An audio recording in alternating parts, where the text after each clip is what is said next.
So welcome to this special. I'm here in Jackson, Mississippi. Here, this is the place where there's a major controversy going on here, where clean water is under attack here.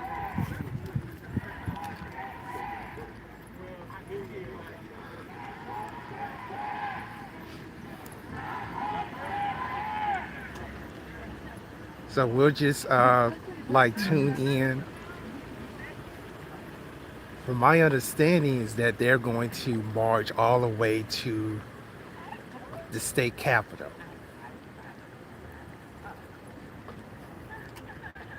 So this is kind of like the starting point of where we're going to start. We got folks here from Alabama and Mississippi. That includes the Poor People's Campaign. They are here.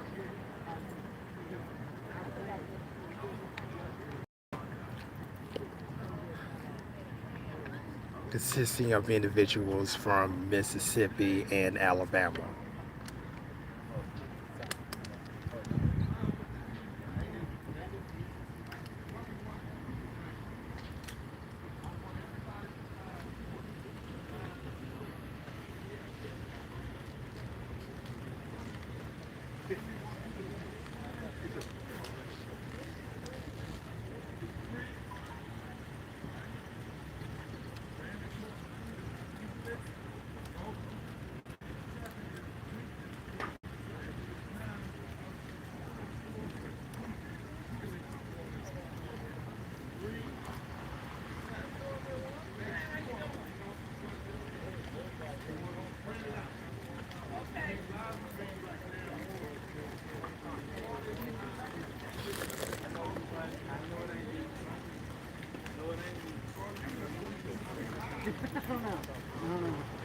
So they're kind of like getting things situated for the march here. So we have escorts in front of us, and we have an escort that is behind us. This is ensure that everything is okay and that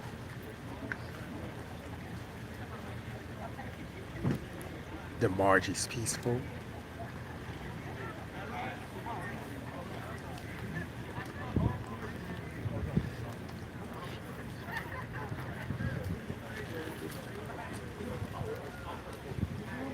We are live here in Jackson, Mississippi here.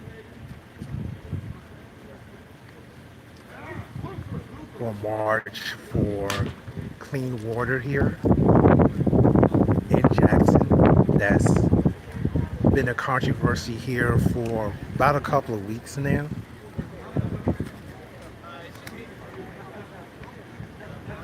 As the march and rally progresses, we will get more information on the status and the update of the issue.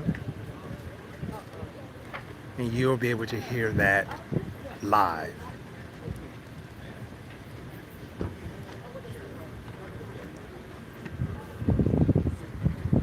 So we have a smaller group here, but we expecting this group to enlarge pretty soon.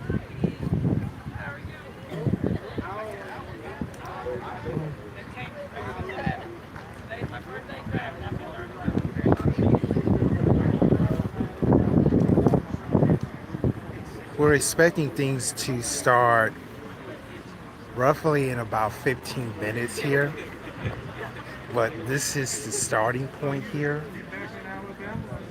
And we have individuals here from Alabama and Mississippi. The majority of these individuals are from the Poor People's Campaign. And we also have other organizations that are here as well.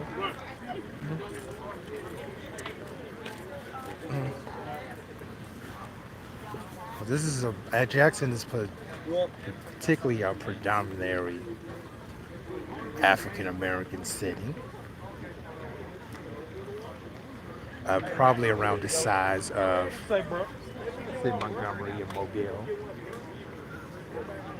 somewhere in there. They want everybody to have something in their hand. So people are still assembling. I'll be right in about 15 minutes that the march will begin.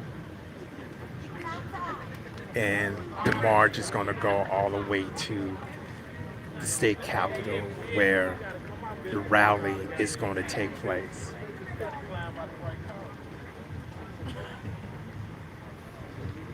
So again, this is the assembly point.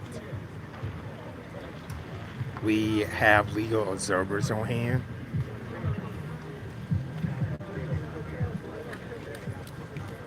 Kind of those who are organizing the event.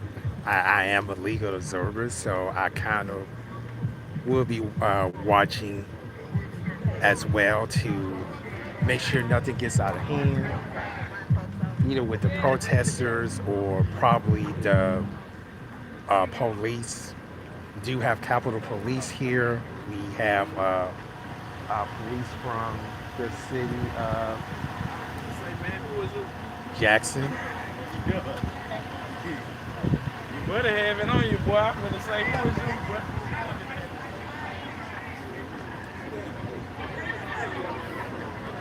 So you're listening to the sounds of the assembly, which is growing. Can't really say how many people are here at this point.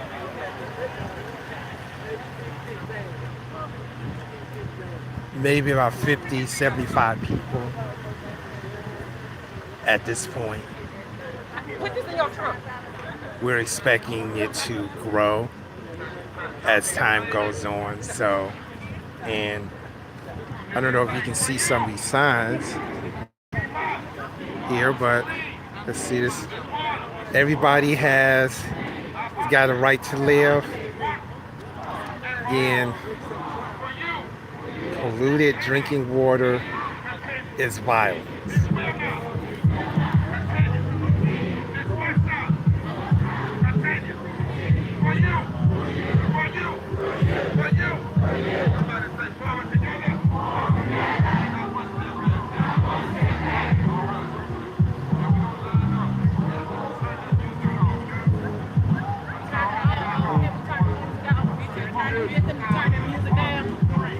Turn the music off or down.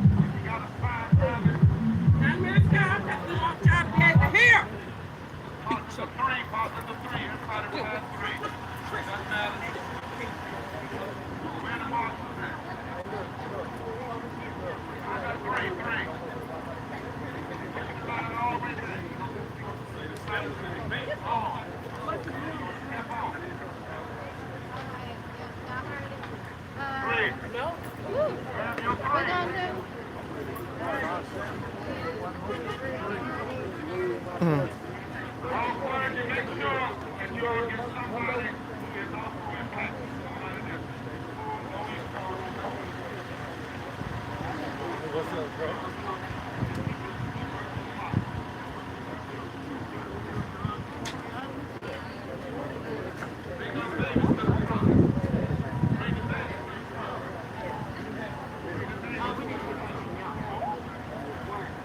Hopefully we will have an opportunity to maybe talk to a couple of people today. But if not, we will capture the march as you see it. The music that was played kind of a little bit, we don't own the music that's being played here, so. The rows of trees back. Just come back so we can get some order. Thank you, everybody. Thank you.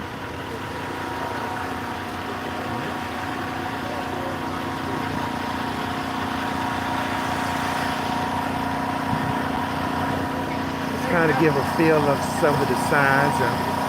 We have escorts in the back here, and we have some in the front, and you can see the blue flashing light.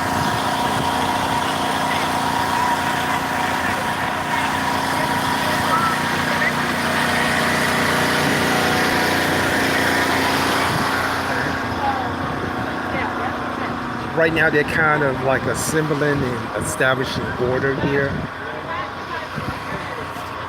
We are counting down to about 10 minutes or so before we actually start.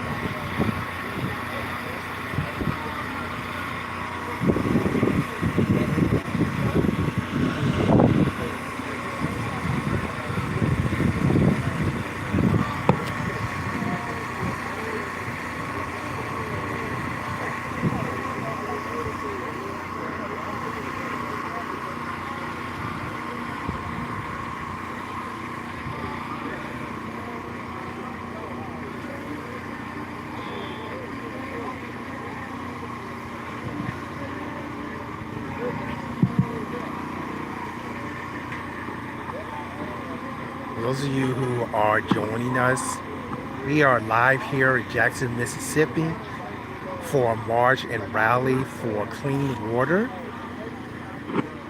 So roughly for about a month or so, Jackson, Mississippi has been dealing with water pollution. Keep on marching up. Ain't gonna let nobody turn me around. Ain't gonna let nobody. I'm gonna keep on marching up the freedom land. I'm gonna give this mic to Reverend Mark Thompson, who is with Good Trouble Coalition, and he's a great tent leader. And he's gonna take us all the way. So we'll be on him. I want to let y'all know I need somebody who will look at their legs. I'm gonna do a look, but I need somebody to say you can I borrow your let me borrow your leg? You won't.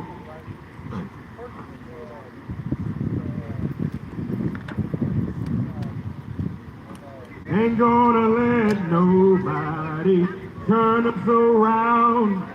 Turn us around, turn us around, ain't gonna let nobody turn us around. We're gonna keep on walking, keep on talking, marching up the freedom way.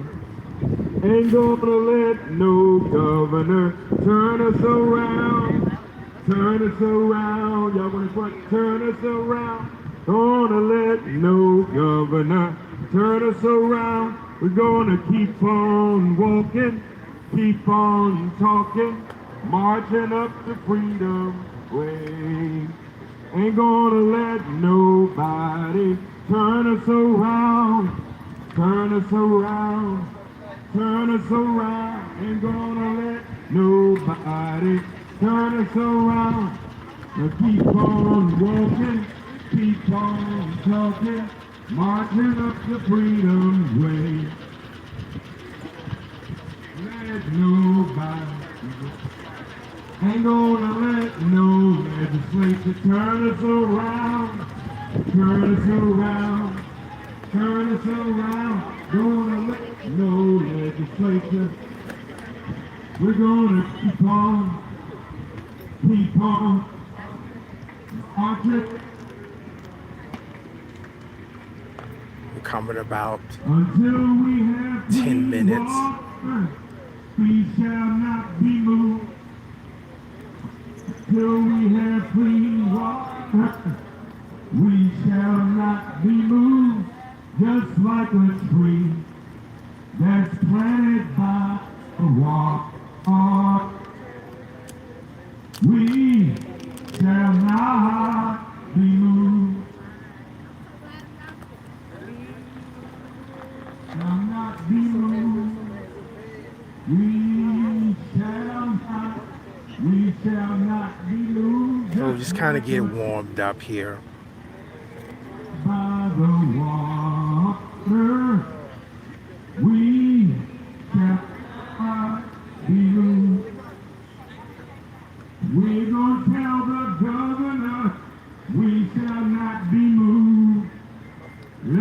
tell the governor we shall not be moved, just like a tree that's planted by the water. We shall not be moved until we have clean water. We shall not be moved. We have clean water. We shall not be moved, just like a tree. The we So that's our escorts that are behind us. So we got legal observers here to kind of make sure that we're safe. We shall not be moved until we end poverty. We shall not be moved, just like a tree that's planted by the water. We shall not be moved. What do we want? Clean water. When do we want it? Now. What do we want? Clean water. When do we want it? Now. What do we want? Clean water. When do we want it? Now. What do we want? Clean water. When do we want it? Now. What do we want? Clean water. When do we want it? Now. What do we want? Clean water. When do we want it? Now. What do we want? Clean water. When do we want it? Now. What do we want? Clean water. When do we want it? Now. What do we want? Clean water. When do we want it? Now. What do we want? Clean water. When do we want it? Now. What do we want? Clean water. When do we want it? Now. What do we want? Clean water. When do we want it? Now. What do we want? Clean water. When do we want it? Now. What do we want?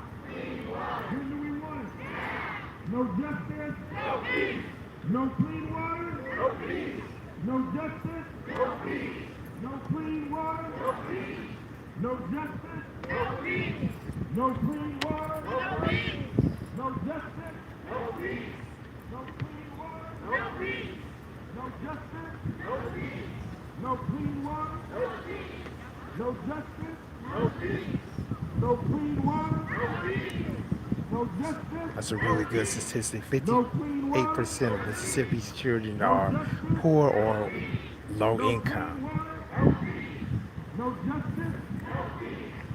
No clean water, no peace. No justice, no peace. No clean water, no peace.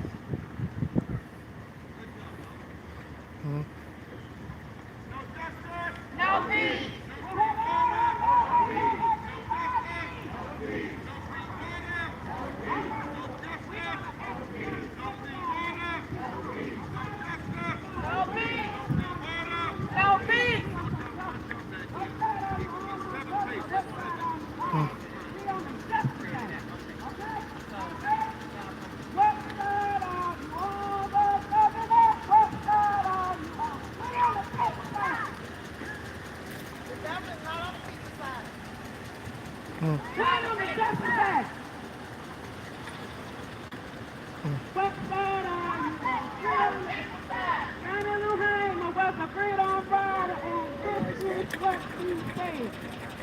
We're gonna fight all day and night until we get it right.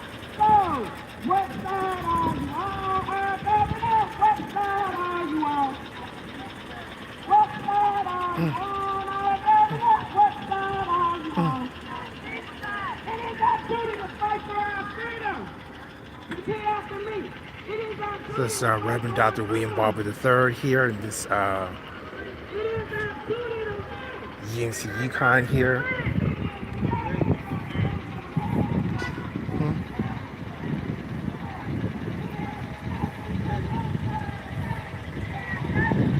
Well, officially, the march has begun. We are a couple of blocks from the state capitol.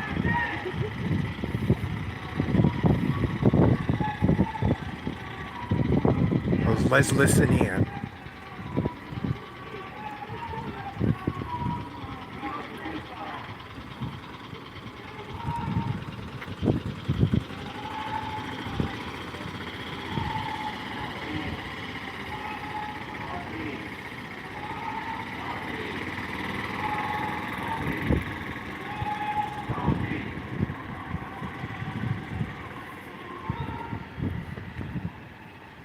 let's get a little closer to the margers here. I used to jog and dance and everything the years of the pandemic. And I just turned 70 and bam. I thought you were trying to call something on my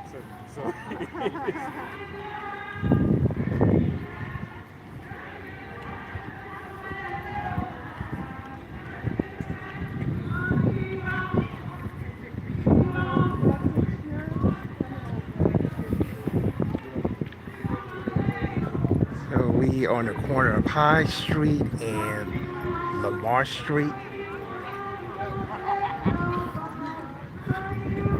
heading towards the heart of downtown Jackson.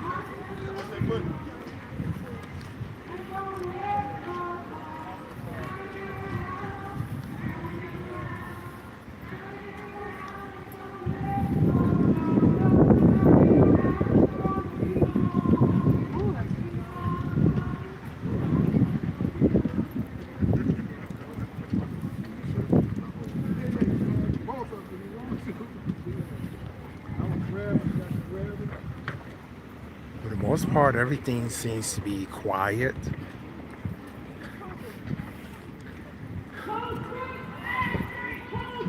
Our streets, our streets,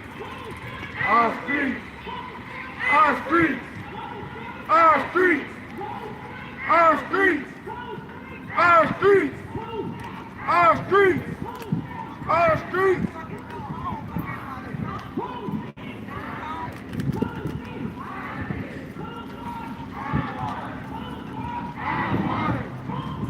Our water, our water, our water, our streets, our streets, our streets, our city, our city.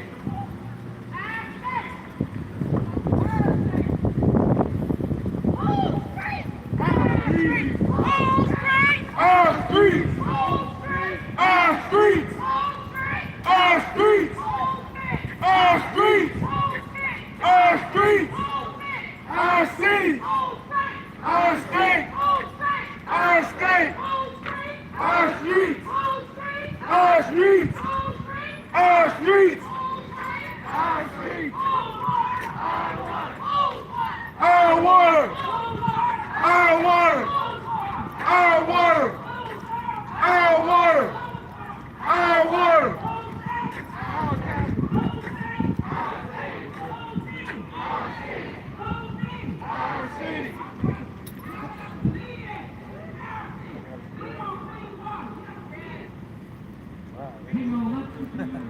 That's deep.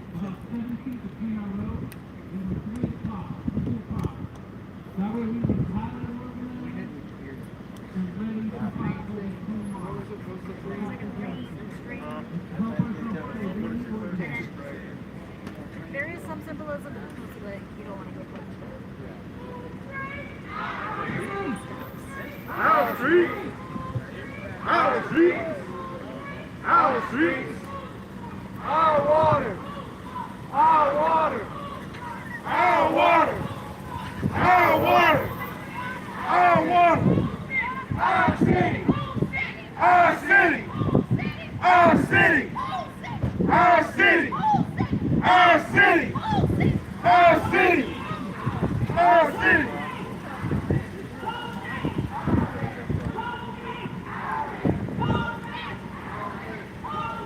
Our mansion, our mansion, our mansion, our mansion, our mansion.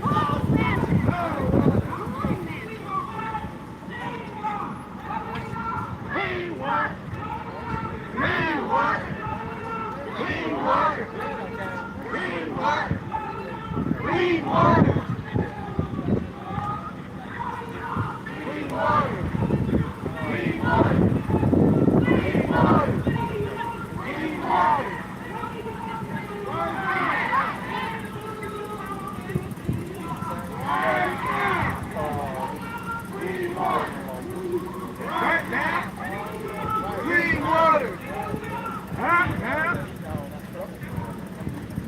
Roughly, we have between 50 and 100 people here, and right behind us, we have additional drivers. So let's get some of these signs real quick.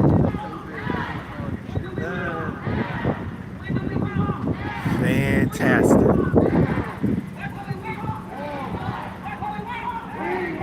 Yeah, that good. Who brought? You were in the army, though. Yeah. Who brought three? Our streets, our streets, our water, our state, our state.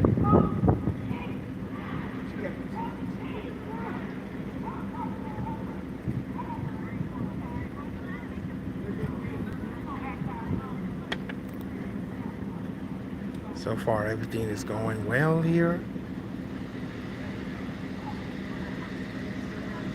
Rather peaceful,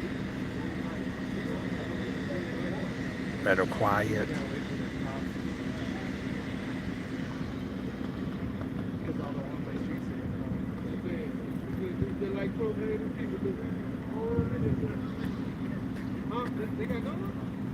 We're not sure exactly where this march is going to end, so we'll just follow as you see here.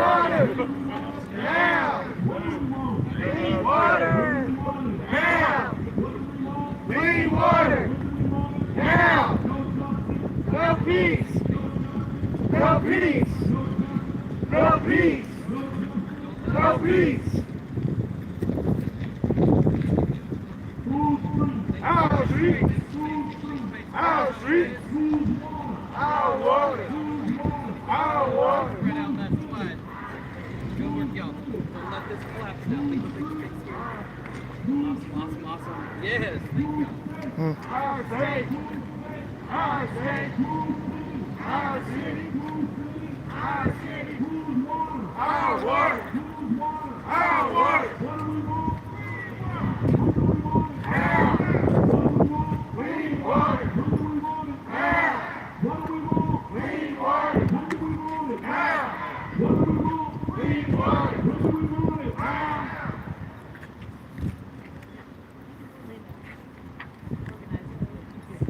Those of you who are just joining us here, we are in a march here in Jackson, Mississippi, where residents and allies have been protesting for clean water for roughly about a month.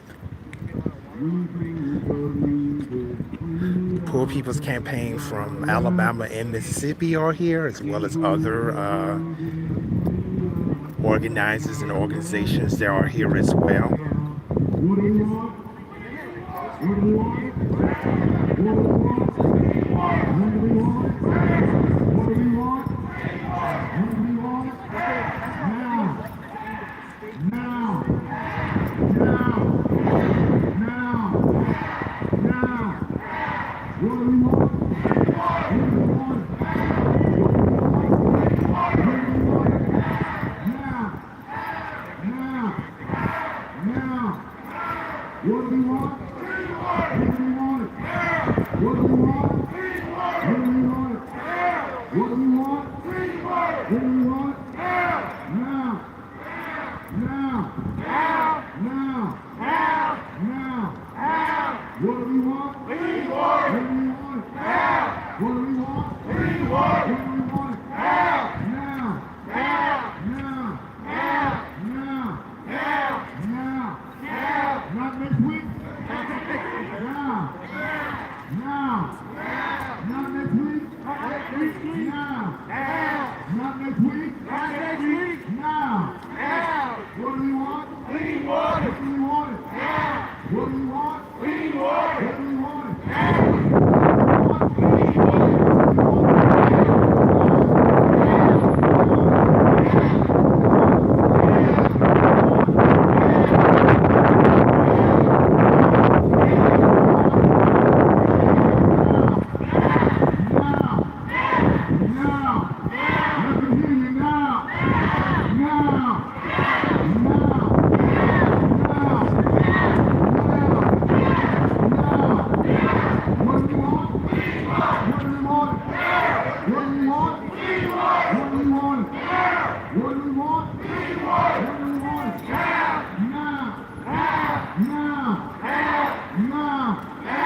because Jackson's lives matter. Clean water matters because Jackson's lives matter. Clean water matters because Jackson's lives matter. Clean water matters because Jackson's lives matter. Clean water matters because Jackson's lives matter. Clean water matters because Jackson's lives matter. Clean water matters because Jackson's lives matter. Clean water matters because Jackson's lives matter. Clean water matters because Jackson's lives matter. Clean water matters because Jackson's lives matter. Clean water matters because Jackson's lives matter. Clean water matters because Jackson's lives matter. Clean water matters because Jackson's lives matter. Clean water matters because Jackson's lives matter. Clean water matters because Jackson's lives matter. No clean water, no peace. No clean water, no peace. No clean water, no peace. No clean water, no peace. No clean water, no peace. No clean water, no peace. No clean water, no peace. No clean water, no peace. No clean water, no peace. No clean water, whose water, whose city, whose street, whose water, whose city, whose street, whose water bill, whose water bill,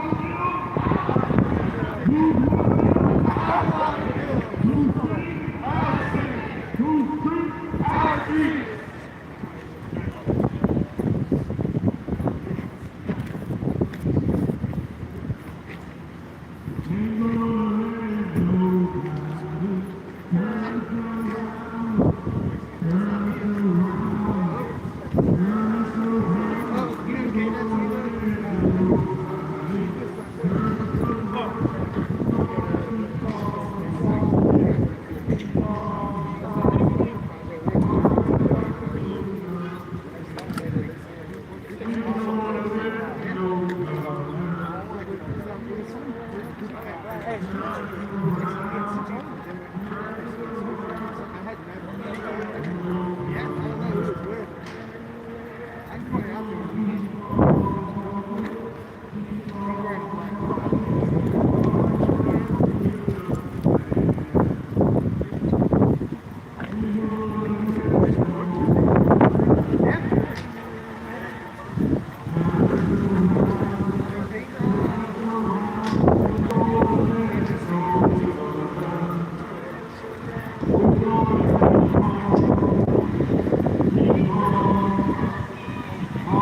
whose street,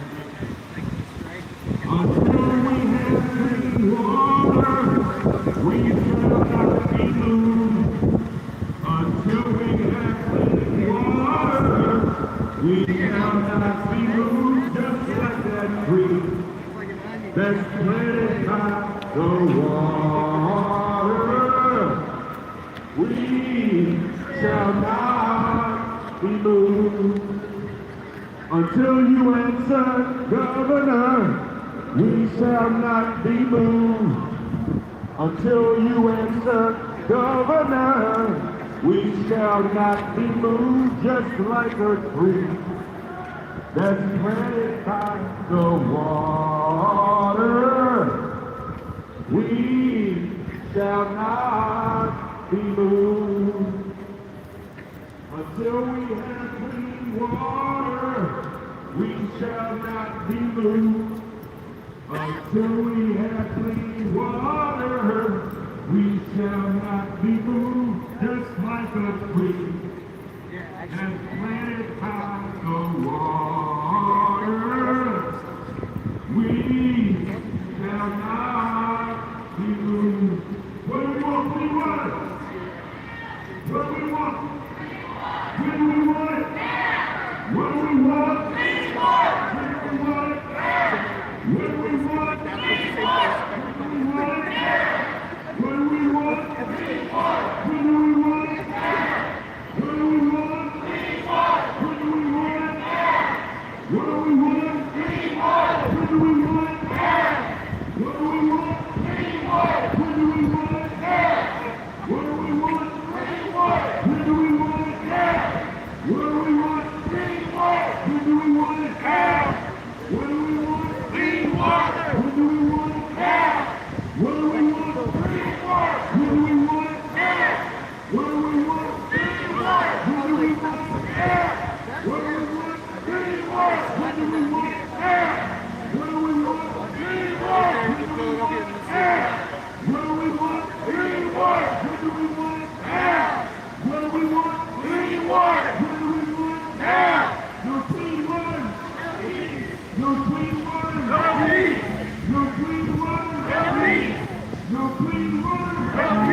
No clean water. No peace. No clean water. No peace. No clean water. No peace. No clean water. No peace.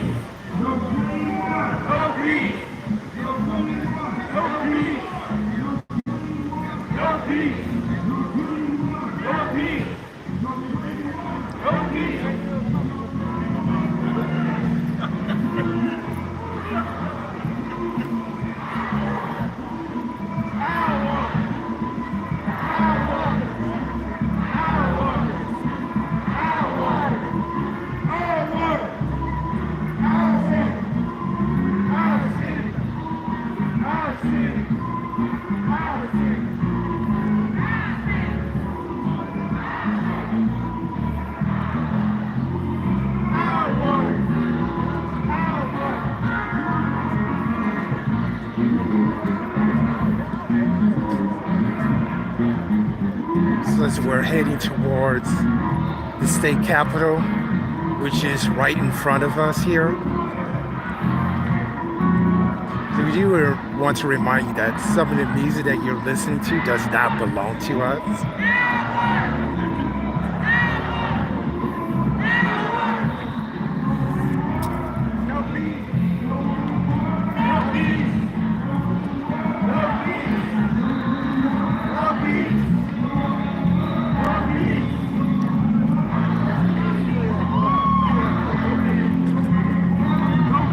We are here in Jackson, Mississippi, where the protest for clean water has been going on for over a month. And there's going to be a rally at the Capitol, and we should be there in about 5 minutes. So we do have people, there are onlookers.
Sister Pam and the band. Come on.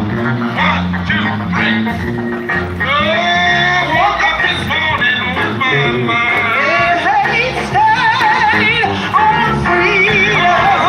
Woke up this morning with my mind. Stayed on freedom. I woke up this morning with my mind.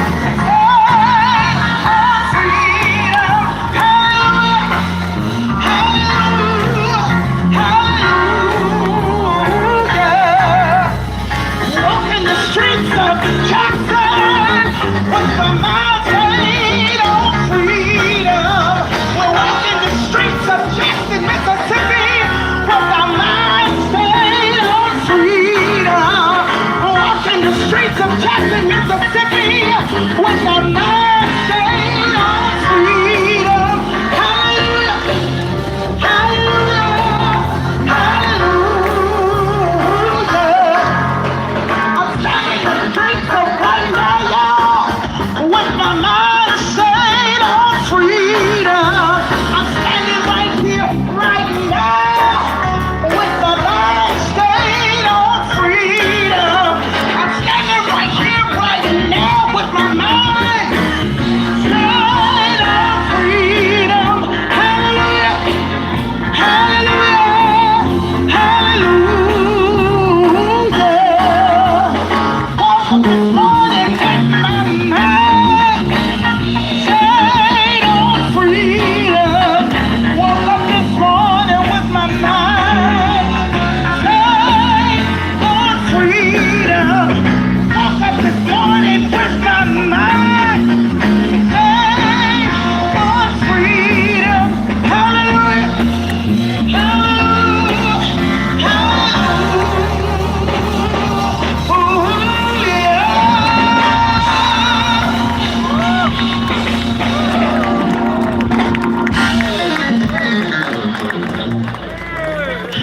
How's everybody doing, Jackson, Mississippi?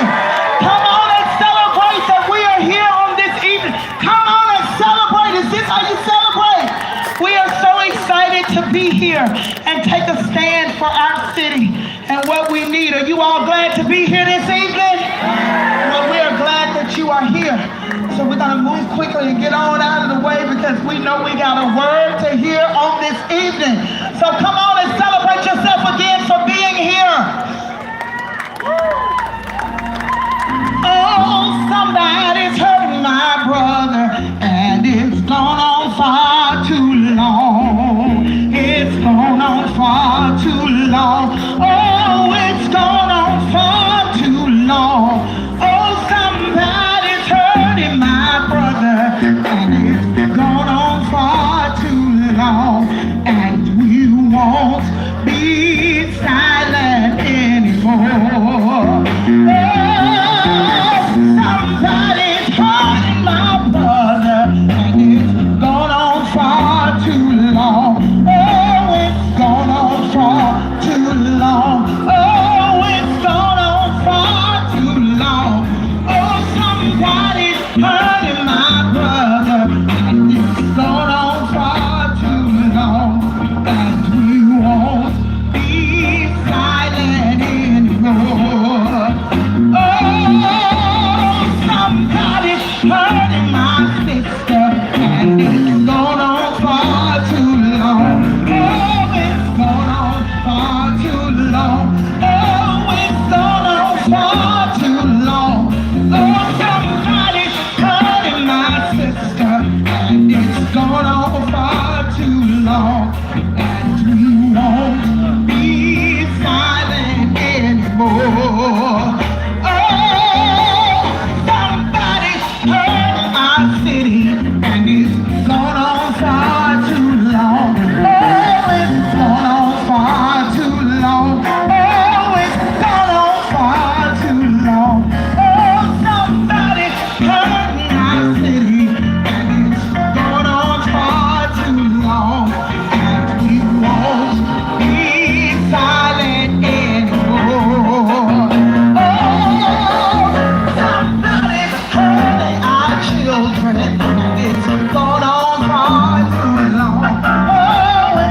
won't be silent. Oh, we won't be silent. Yes, we won't be silent anymore.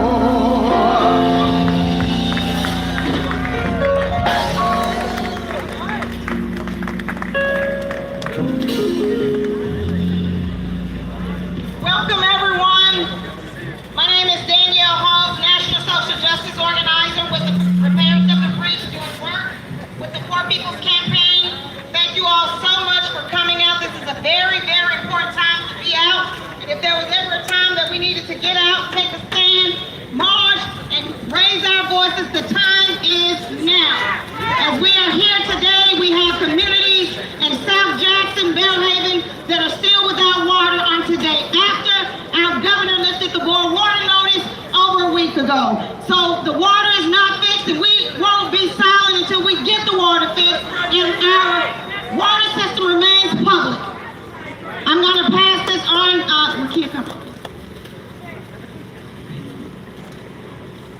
Free the land. Free the land. Free the land. Free the land. By any means necessary. We want to thank you. My name is Rukia Lumumba. I'm with the Mississippi Rapid Response Coalition, the Mississippi Poor People's Campaign. Oh, so many. The Malcolm X Grassroots Movement, People's Advocacy Institute. Yes. But we say free the land because we know that land is our right like water is our right. And we want to thank you for being here. We want to thank you for standing with us. We want to thank Reverend Barber and the Poor People's Campaign and the Repairers of the Breach for being here, for standing up and calling out what we know is our right, a right to clean water. And so today, I'm going to be the hype person, or I'm going to attempt to be the hype person, right? So I'm going to try to ensure that we keeping the energy alive because we want them to hear us all across downtown and all across this city. So we're going to start. I'm going to say, water is your right. And then you're going to say, fight. Okay? We got it? Water is your right. Fight. Water is your right. Fight. Water is your right. Fight. Water is your right. Fight. Joy is your right. Fight. Joy is your right. Fight. Joy is your right. Fight. Joy is your right. Fight. Water is our right. Fight. Water is our right. Fight. Water is our right. Fight. Water is our right. Fight. All right. Yes. I want to turn it over to Reverend, with Reverend Brown to lead us. I'm going to turn it over to Bishop Jenkins to lead us. We sticking with the script. Thank you. Thank you, my sister. To lead us in a prayer.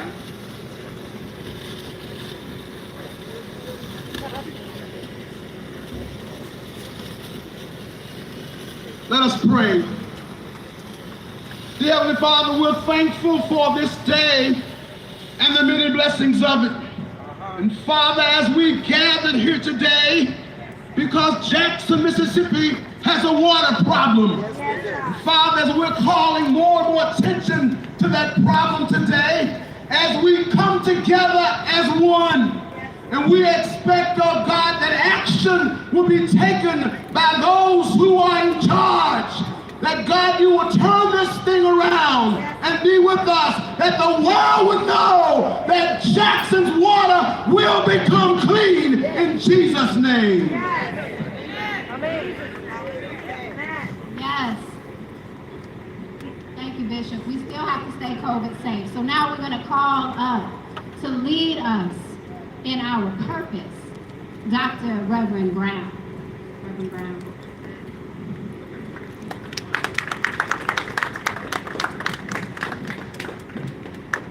Keep this brief. Free the land. Free the land. Clean the water. Clean the water. Keep it public. Keep it public. Free the land. Free the land. Free the land. Free the land. Clean the water. Clean the water. Clean the water. Clean the water. Keep it public. Keep it public. Keep it public. Keep it public. I'm Reverend Casimir Brown, National Director of Religious Affairs for Repairers of the Breach and the co-lead for the National Faith Team of the Poor People's Campaign. I now would like to introduce Bishop William J. Barber II, co-chair of the Poor People's Campaign and president and senior lecturer of repairs of the breach.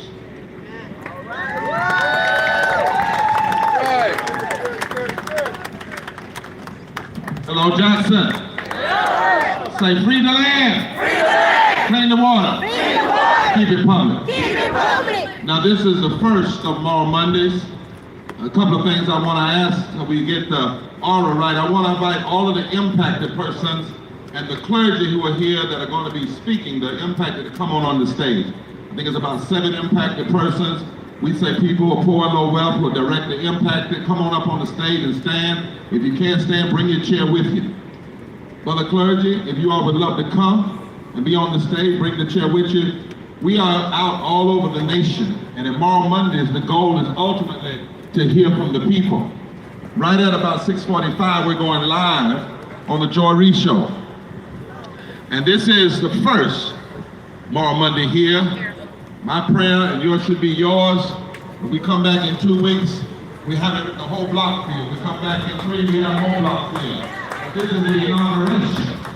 Somebody say inauguration. So it's important at the beginning. Chris, People's Campaign. Are you Chris? It is clear what is a Moral Monday and how does it work with all of the other groups that are engaged. All the other groups that are engaged. We launched it today in Jackson, Mississippi. The first thing I want you to know, everybody say, listen up. Listen up. If you're talking, you're not listening. Listen up, we need to be one family. Moral Mondays are never about one day of action. Never about that. Moral Monday is always about beginning a protest at a time that will not cease until the change comes. We like to understand, folks understand that the first Moral Monday was when Jesus went public and served notice on Monday on a governor named Pilate and a king named Herod. And he went into the temple and overturned the table. That was the first Moral Monday. You hear what I'm saying? When we started Moral Monday in North Carolina in 2013, in April, there were only 17 people who showed up to challenge the immoral attacks on health care, voting rights, and living wages. An extremist governor, extremist legislature. We were arrested that day, 17, and a white woman with cerebral palsy for praying, for holding signs, and refusing to leave the building, 17. The next week, 34 showed up. The next week, over 70. And by the end of the summer, in August, 15,000 people showed up on a Moral Monday. It happened in North Carolina. It sure can happen right here in Mississippi. Yes! The coalition grew to over 150 coalition partners. The effort went national, and hundreds of people, every race, every creed, and every color, by the middle of the summer have been arrested for reading the Constitution inside of the State House, quoting scripture, and making policy demands. And it began to take root, take heart, all over the state. By the end of the summer, nearly 1,000 people were arrested for nonviolent civil disobedience, and it looked like the diversity of the state. If it happened in North Carolina, it can happen right here in Mississippi. By the end of the summer, the governor, when he started, his poll numbers were around 60%. By the end of the summer, in constant action, nonviolent, his numbers dropped to 30%. And the legislature's numbers dropped to 19%. In the middle of that, we filed a major lawsuit against the governor regarding voting rights legislation. It was the largest, most regressive voter suppression law after the Shelby decision when the Supreme Court gutted the Voting Rights Act. We filed a lawsuit, and the plaintiffs were black, they were white, they were Latino, they were Christian, they were Jewish, they were Native, they were veterans, They were disabled.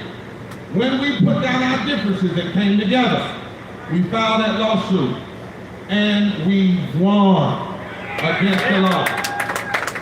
So we have a protest strategy, but we also had a litigation strategy.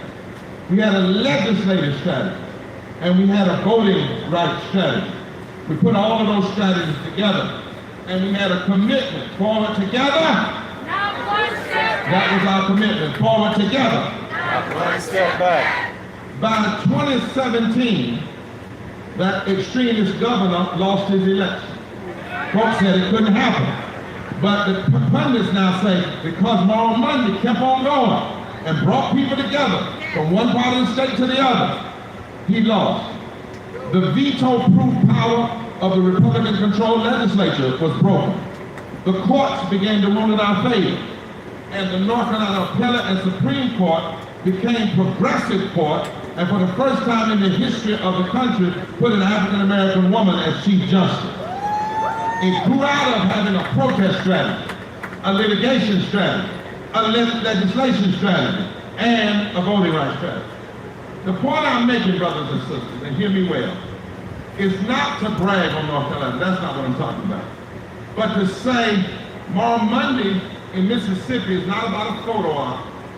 It's not about a one-time gathering. That's right. It is a deeply rooted, moral, nonviolent, multifaceted, multiracial, multi-faith political strategy to challenge in the face of the public oppressive systems that hurt black people, brown people, Asian people, Latino people, indigenous people, and white people. In other words, hurt all of God's creation. It's a coming together. Say coming together. It's a refusing to be silent, to be unheard, to be unseen. It's not waiting for the news to find you, but making the news have to report on it. Moral Monday is a way to say the issues we are lifting up will not be put back in the box. That's right. There will not be an outcry for a moment, and then we're going to go home. It's not going to be a Band-Aid and it's over. That's right. We're not going to allow it to slip out of the media, because we're going to continue. The only time you should engage the Moral Monday strategy is when people believe that the issues needing to be addressed can no longer be ignored. That's right. Is that where you are, Mississippi? And that the media can no longer report for a little while and then move away. That's right. Moral Monday should only be engaged when people want to build and declare that the issues we face are not about Democrats versus Republicans and white merely versus black, but about right versus wrong and a violation of our deepest moral values and our fundamental human rights. You should only say you're going to do Moral Monday when you are sick and tired of being sick and tired. We're tired of folks coming together for just a little while, putting a Band-Aid over it, and then next winter, the next spring, you're right back where you started from. So all of us are coming together to say somebody's hurting our brothers and sisters. You keep this going, they're going to be people visiting you from Louisiana and Michigan, because they're facing the same thing. Right here in Jackson, we'll probably end up one day proud as far as I can see, made up of folk from all over, because somebody's poisoning our water. And it's gone on far too long. And we won't be silent anymore. Moral Monday is a time when clergy and activists and all can come together, even in our different religious traditions, but all of our religious traditions say you're supposed to stand up for the poor. All our religious traditions say you're supposed to love people. All our religious traditions say you're supposed to speak truth.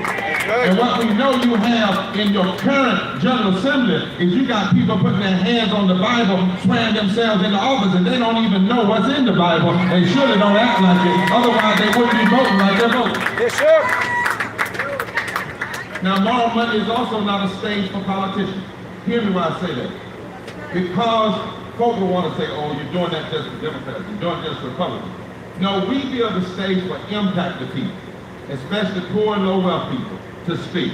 Because you got to put a face on the pain. And it's a time for advocates to speak and clergy to speak. Why we say not for politicians? Because we want politicians to come and hear what the people say and then go back and make happen what the people want. Moral Monday is a strategy to tell the truth, no matter how ugly it is.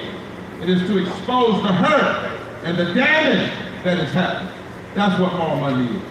And when we look at the current reality and all of the great work that is going on, Danielle and my other sister, where she at? I saw it earlier today, Rakia, all the work that's being done by so many groups. Moral Monday fits like a piece of a puzzle. Just like a piece of a puzzle that must be engaged right here in Mississippi, because people are willing to use every voice of love and justice and movement building, and I believe some of y'all are ready even for nonviolent direct action. Because you're tired of drinking poison. You're tired of your members washing their babies in poison. And there comes a time you must show people how tired you are. How tired you really are. It's immoral. Do y'all still use this word down here in Mississippi, sinful? Can I use that word down here? Okay. It's immoral and it's sinful. It's a violation of equal protection under the law and a violation of human rights to have a system and a fight over controlling water that's been going on since 1972. That began all with the issues of segregation. It's immoral. It's sinful. It's a violation of equal protection under the law and a violation of human rights for this system to still be existing, broken, and poisoning the water, and not only poisoning the water, but poisoning the politics of this city. It's immoral. Somebody say it's immoral. It's sinful. It's a violation of equal protection under the law and a violation of human rights. You know, when you have a governor who demeans Jackson and goes in another city and says he'd rather be there than to be in Jackson, because I heard he pulled a tanker of clean water up inside his residence. He's got some water running through some other pipe for his residence. He lies on Jackson and lies to the nation about Jackson rather than joining hands with Jackson to clean the water and free the land and keep it public. It's immoral. I say it's immoral. It's immoral. It's sinful. It's a violation of equal protection under the law and a violation of human rights. To refuse the money that the people of Jackson were willing to tax themselves in order to fix the system. They taxed themselves, they raised the money, and then the governor and an extremist group of lawmakers voted that you can't even use your own money. It's immoral. It's sinful. It's a violation of equal protection under the law and a violation of our human rights for the governor and members of the state legislature to over and over again undermine ways to fully fix the water and to clean and make it clean and say that Jackson doesn't have a plan when Jackson has had a plan. You just haven't had the damn consciousness to make the plan happen. That's it. It's immoral. It's sinful. It's a violation of equal protection under the law and a violation of human rights for this state governor and some others to seemingly be caught up with Brett Favre in a scandal to rob money that's for poor and low-income people and use it for their own pet project. While your members and children and the sick and the disabled of every race and creed and color are the ones being hit the hardest by these prices. Somebody say it's immoral. It's sinful. It's a violation of equal protection under the law and a violation of human rights in the 21st century. We can build space stations in outer space. We can use robots. We can operate on people needing brain and heart surgery with robots. And we don't have the leadership to join together to get the Corps of Engineers and the federal government and others to fix what should have been fixed years ago. My grandmama used to say the devil is alive. It's immoral. It's immoral. It's sinful. It's a violation of equal protection under the law and a violation of human rights. I don't care if you're a black politician or a white politician or a brown politician or a Latino, indigenous politician or a woman or a male. If the word privatization comes out your mouth, it doesn't matter who you are. That is sin. To take from people the water and to take from them the control of their own city. And you run the city and hold the money and then want to blame the people in the city for not having the money. That's just wrong. It's wrong. It's wrong. It's immoral. It's a violation of our equal protection under the law. For Mississippi to have the stats that it has, 351,000 Mississippians are uninsured. 52% of Mississippians are poor. Notice I didn't say black, I said poor. Yep. 500 and some odd thousand are working for less than a living wage. Over 50% of the workforce.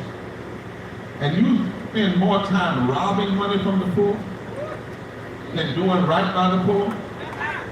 That's immoral. That's sin.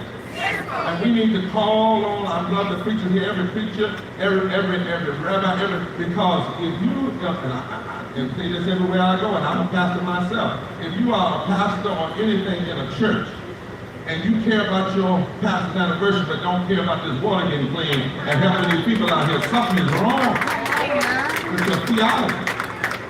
That's something it. is wrong. And so it's time. That's why we're here. It's past time. Somebody past time. And what we're saying is those of you impacted most, poor and low wealth folk, you must lead. You must lead this way. Clergy, you must lead. You're the prophets here. You must lead. Advocates, you must lead. And everybody must hook up. The advocates, the clergy, and you're not going to get everybody. But the Bible I read says if you can get a remnant, if you get a remnant, everybody has never made it better for everybody. It's always been a few somebody that will decide that the time is now for us to have a moral Pentecost right here in Jackson, Mississippi. And make no mistake, they've been lying to y'all. They've been lying and saying you don't have the power. But did you know in Mississippi there are over 1 million poor and low wealth voters in Mississippi? Did you know in the last election over 400,000 of those persons who many of them already registered didn't vote? Did you know that the governor only won by 45,000 votes? Do you know that that is 10 times the number of votes that poor and low wealth people have that they haven't even used? Did you know that you got enough people in and around Jackson to make up that 45,000 votes that didn't vote that could overcome that margin of victory? That's right. Did you know that most poor and low wealth people don't vote because nobody talks to them, nobody goes to them? Did you know that really Mississippi, like most southern states, are not red states, they are unorganized states where we have fallen into the lie and resisted coming together. But if we come together, did you know that Medgar Evers believed in fusion politics? Did you know that Fannie Lou Hamer believed in fusion, black and white and brown folk coming together? Did you know there was a preacher named Ed King and Martin Luther King, one white, one black, and that's the legacy right here in Jackson and Mississippi? Did you know, Mississippi, that every now and then God calls you to lead the nation?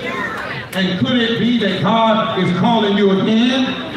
So I'm going to go to my seat and let these impacted people speak, because I feel a remnant rising.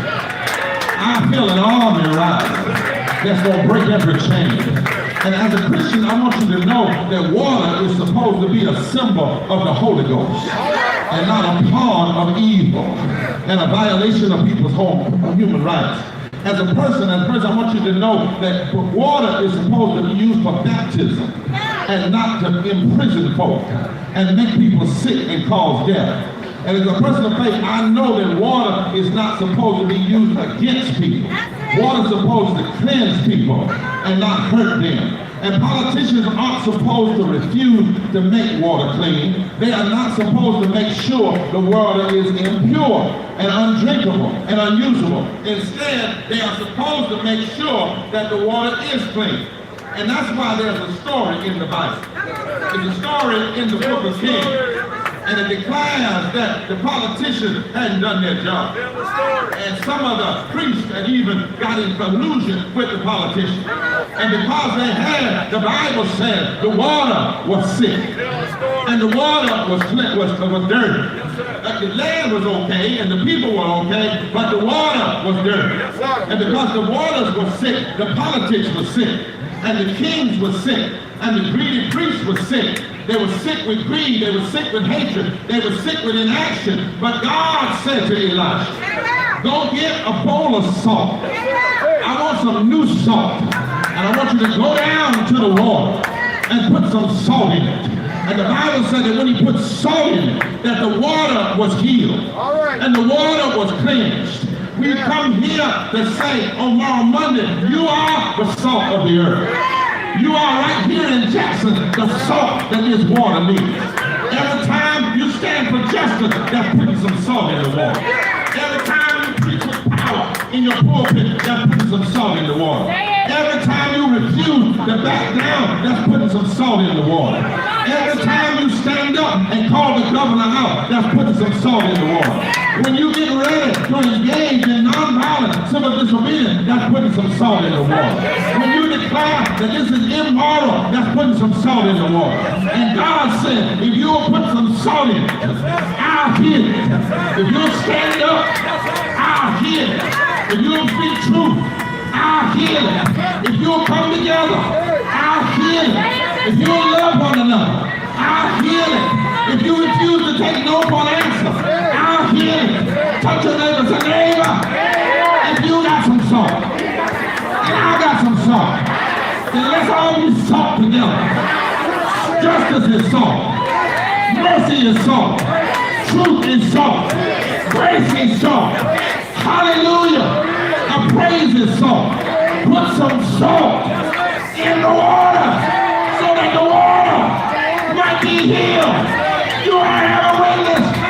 It's time right here to put some salt.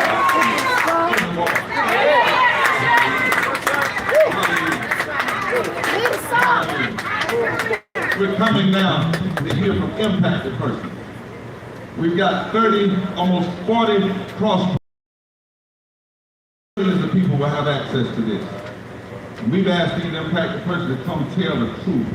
Don't lie, cry if you need to cry, but make sure this nation hears just how ugly, just how bad it is. Because salt is bitter when you first taste it. But if you put some in the water and tell the truth, then we can get this water clean and see a new day in the South and a new day in Jackson. Because y'all know it ain't just the water, they want the airport too. And one thing we're going to do, I don't know who else is doing it, I'm sure some of y'all are doing it, but we're going to call a few people and get they can follow the money. But if you follow the money, you'll find out where the poison is coming from. Do I have a witness? And that money might be in some strange places, but follow the money. You hear what I'm saying, brother? That's it. Come on, who's first up? We the salt. We the salt. Yeah. We the salt. We the salt. We the salt. We the salt. We the salt. We the salt. We're gonna free the land. Free the land. Clean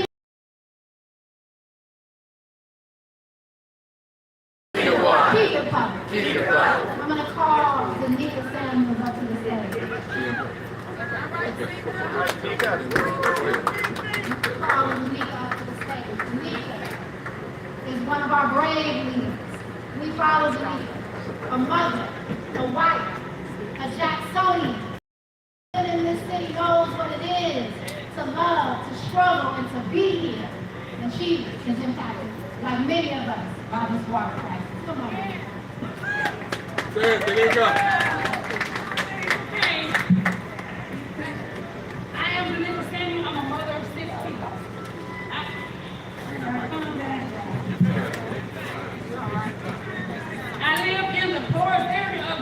Tall girl. which is South Jackson. My family, my life has been a changing and a struggle to survive. It's constantly in these water conditions. Some as unclean water.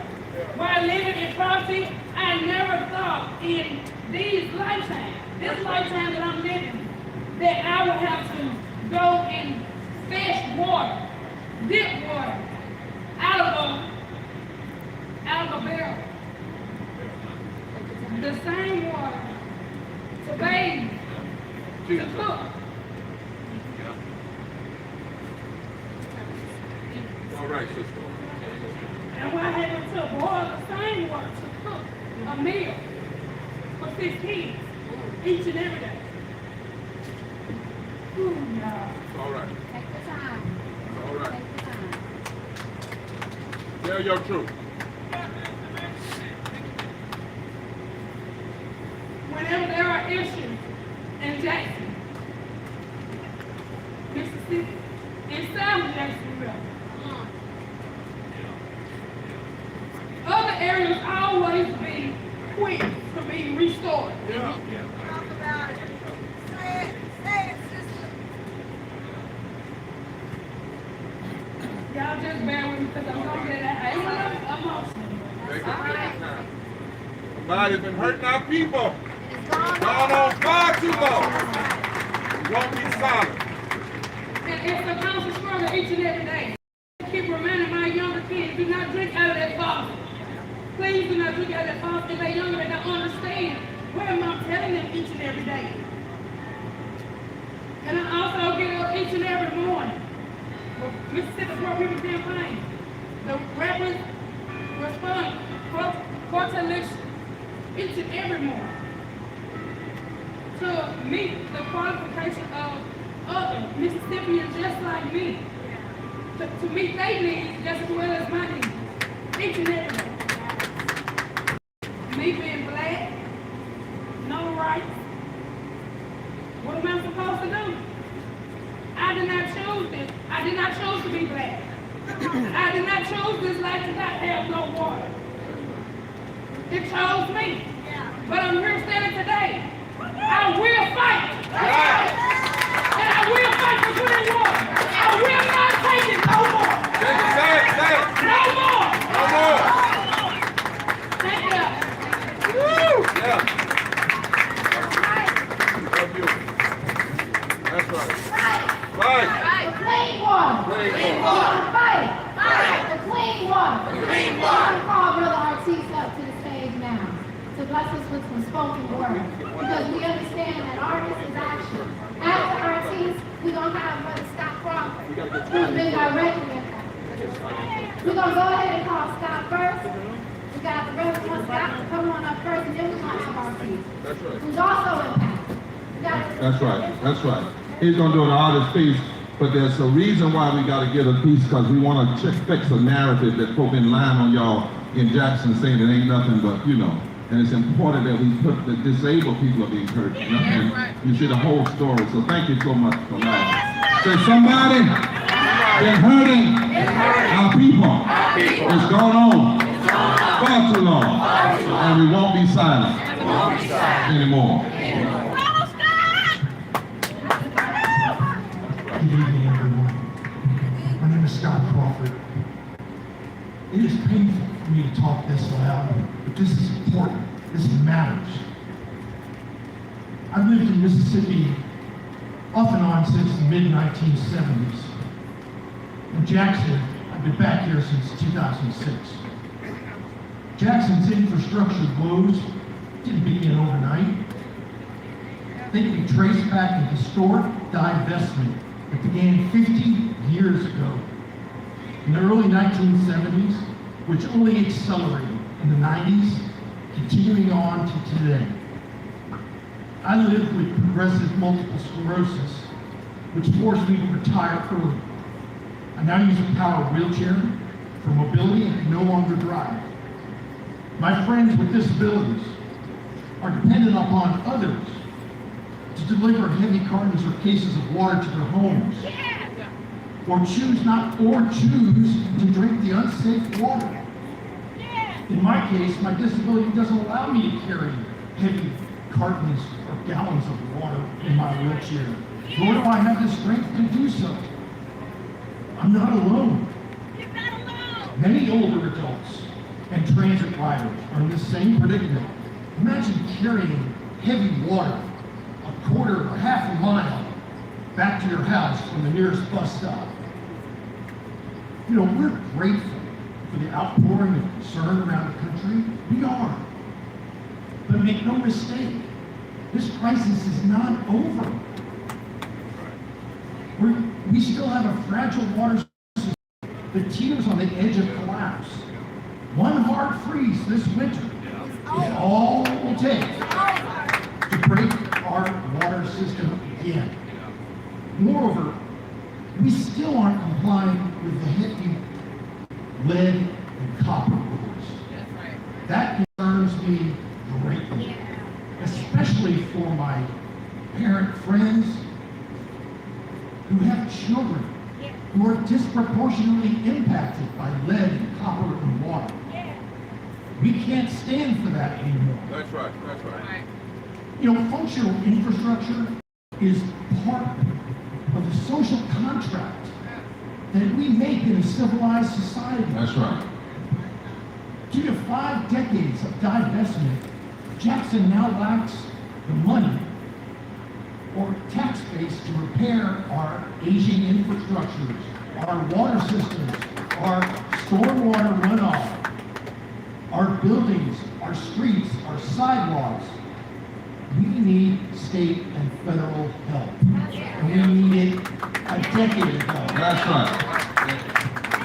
Now, we can only hope and pray that with the eyes of the nation upon us, that our state and federal leaders will finally pay attention and make the city's capital, make the capital of Mississippi the place we all want it and need it to be.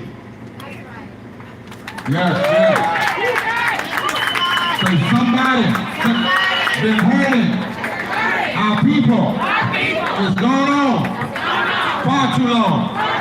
And we won't be silent anymore.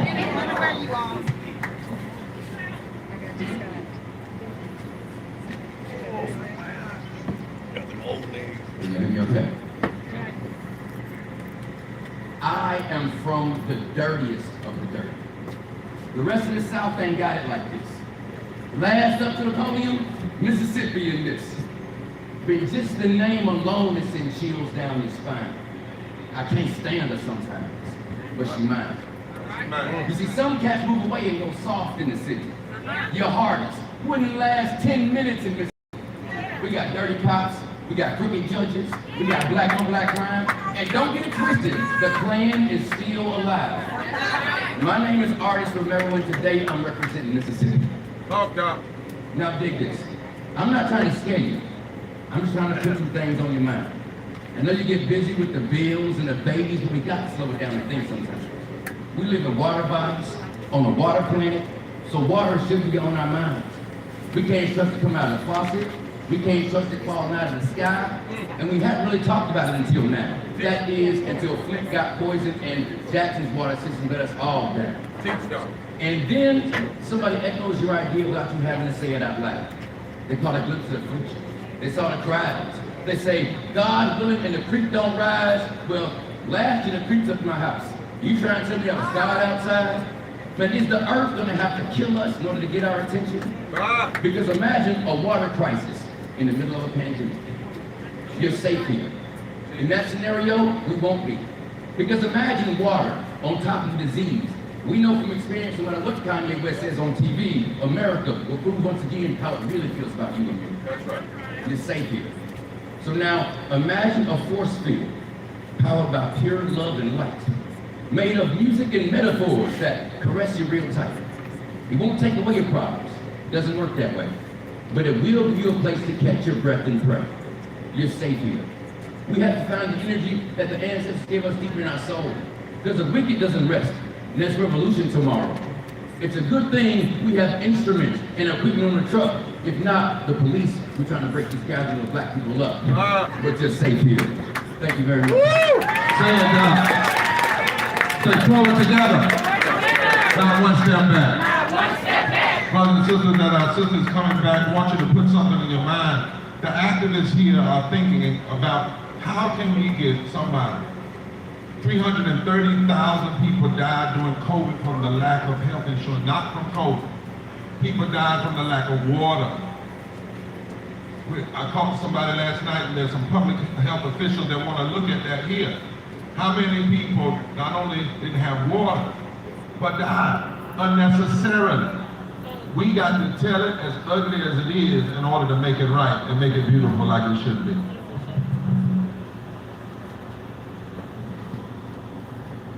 That's right, y'all. Y'all ready to do this work? Yes. That's right. So I'm gonna ask y'all to repeat after me. I am somebody. And I deserve clean water. I am somebody. And I deserve clean water. Right here. Right now. Right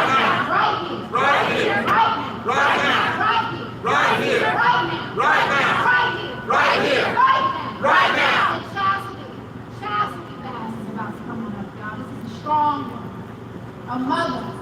Someone who's lived in this city for a good part of her life, that knows what it is to struggle, knows what it is to give, knows what it is to lead, knows what it is to follow. This woman right here has got a story to tell, and she deserves what? Clean water. Come on up, Chastity.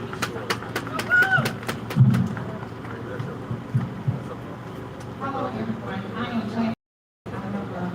I'm a mother of 6 kids. Every day while I was at work for people campaign, I have to always call my phone, or I have to see what they do, or I have to check the phone to make sure that they're not drinking the water. And that the area where I live in, what they call the Florida Society, I live outside Jefferson. Right now, I have water, fluid, species on right now, on my floor.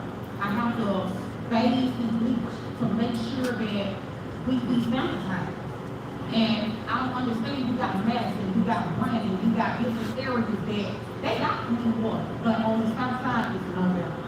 And that's why I'm here now as a mother and as a poor people, what they call it. I'm here now to speak my voice. And I'm here now to speak my voice to everyone.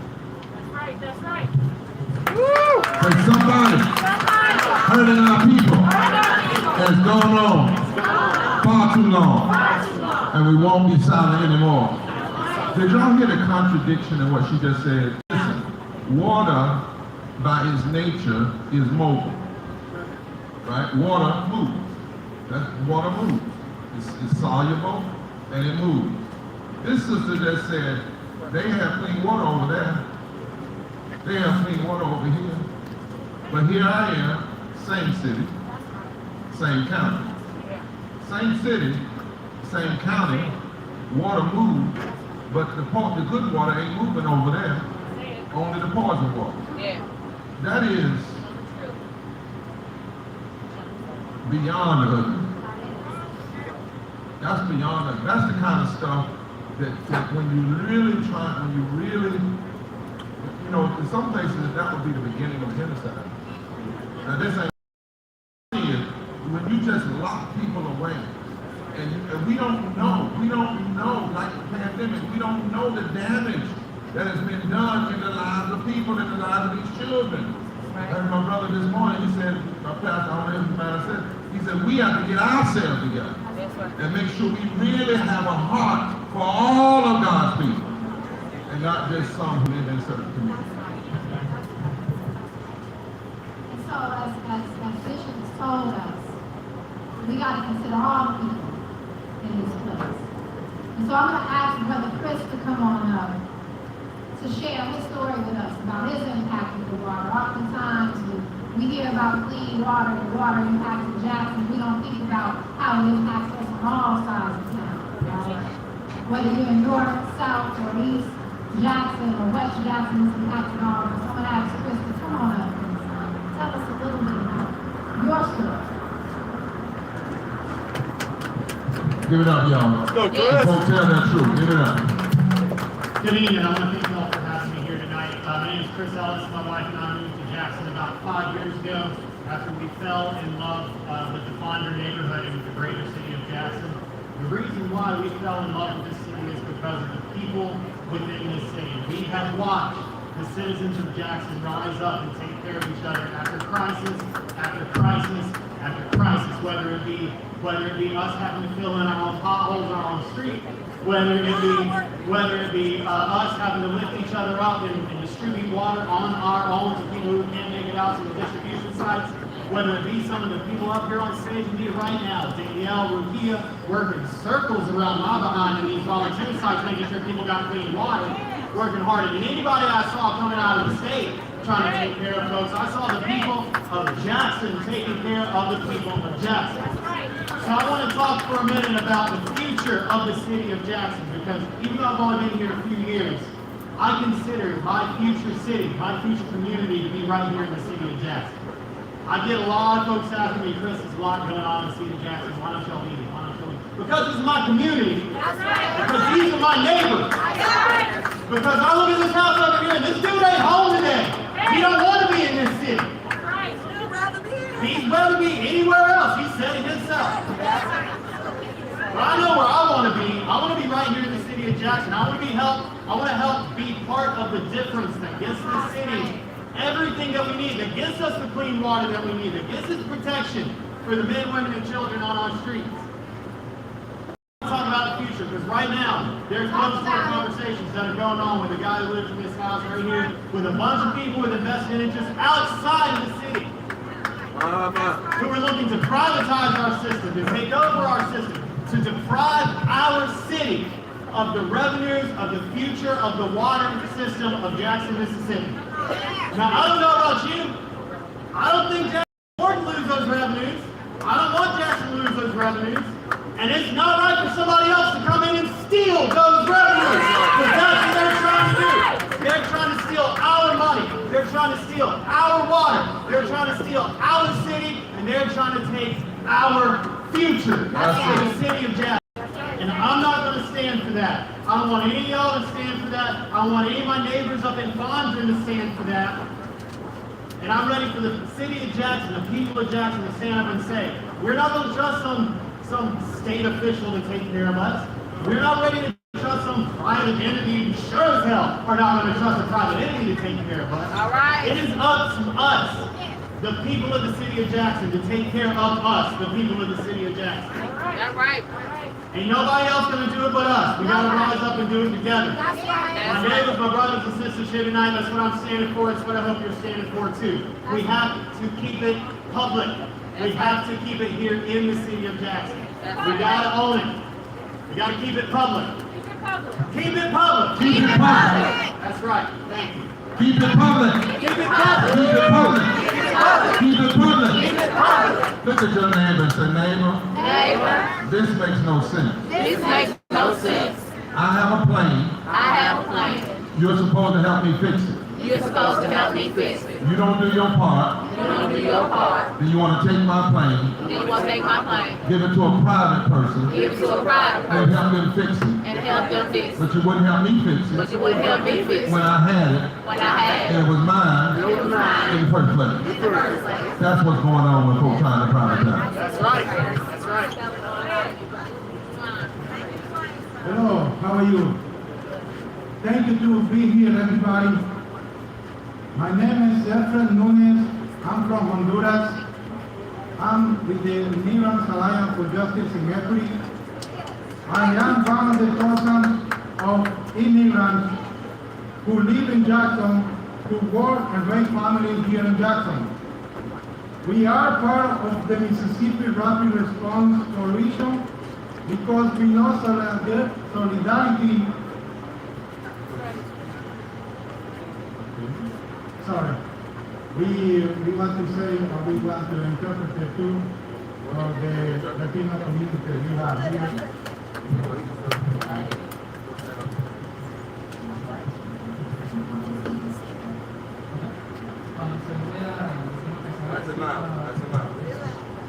Yo voy a interpretar lo que dijo nuestro compañero Efren. Dice, mi nombre es Efren Núñez, yo estoy con la Alianza de Inmigrantes para Justicia y Equidad. Yo soy uno de aquí en Jackson, que trabaja y tiene familias aquí en Jackson. Somos parte de la colección de rápido correspondencia aquí en Mississippi y nosotros sabemos que la solidaridad es la única manera que vamos a estar para seguir adelante con esta crisis. That's right. That's right. Yes. It's the only way we will get through the crisis. Our people face so many threats. We have had people came to us with rash and problems related to the water. Nuestra gente ha tenido muchas amenazas. Hemos tenido gente que ha venido con nosotros con ronchas y otros problemas a causa del Estado. And even as we try to get safe water from the state, the water we need to live, the state government has eyes at some distribution sites that threat us with deportation for getting water. Y aunque nosotros tratamos de agarrar agua de nuestro estado, la agua que necesitamos para vivir, nuestros oficiales del estado tienen al ICE en muchos de los centros de distribución y nos amenazas con deportación por agarrar nuestra agua. This is why we provide water directly to our people to keep our people safe. We translate the warning so our people have accurate information in their language. And we fight alongside all of you to make sure that we have our human rights, to make a living, to be safe, to have a clean water. Y por eso nosotros proveemos agua directo a nuestra gente, para mantener nuestra gente segura. Nosotros decimos todos los avisos para que nuestra gente tenga información en su lenguaje. Y también peleamos con todos ustedes para asegurar que tengamos nuestro derecho humano a hacer una vivienda, estar seguros y tener agua limpia. Thank you for your support. El pueblo unido jamás será vencido. The people united will never be defeated. Gracias. Thank you.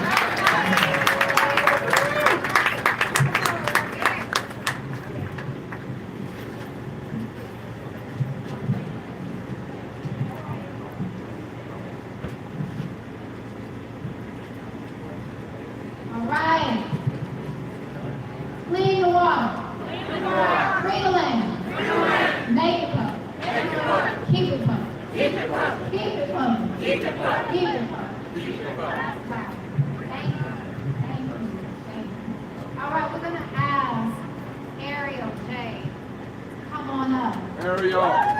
Bless us with some song. Yes. We from Mississippi, y'all. We That's gotta right. keep our culture That's right. alive. That's right.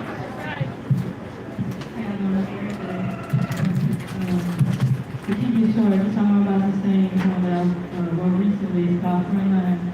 And short, it's about just because the problem exists right here, we choose to look the other way. It doesn't just go away.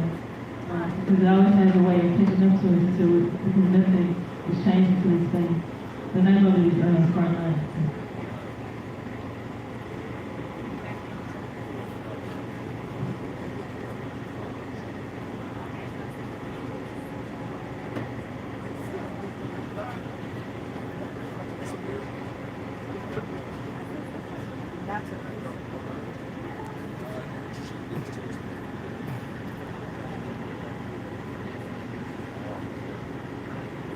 In case you are joining in here, we are in Jackson, Mississippi, where the Poor People's Campaign is having a march and rally concerning the water pollution crisis here in Jackson.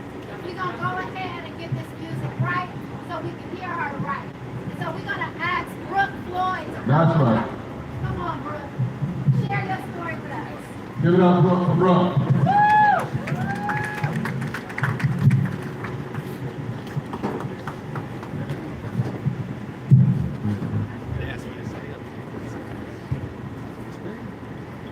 My name is Brooke Floyd. I'm a longtime resident of Jackson. My children attend JPS. My family loves this city and we are committed to staying here. This is our home. As a mother of 2 young children and an educator, I know all too well the strain Jackson's water crisis and continuing water and sewer issues has put on all of our families. The added stress of having to boil water just to cook and wash dishes, the added cost of having to purchase drinking water for our families.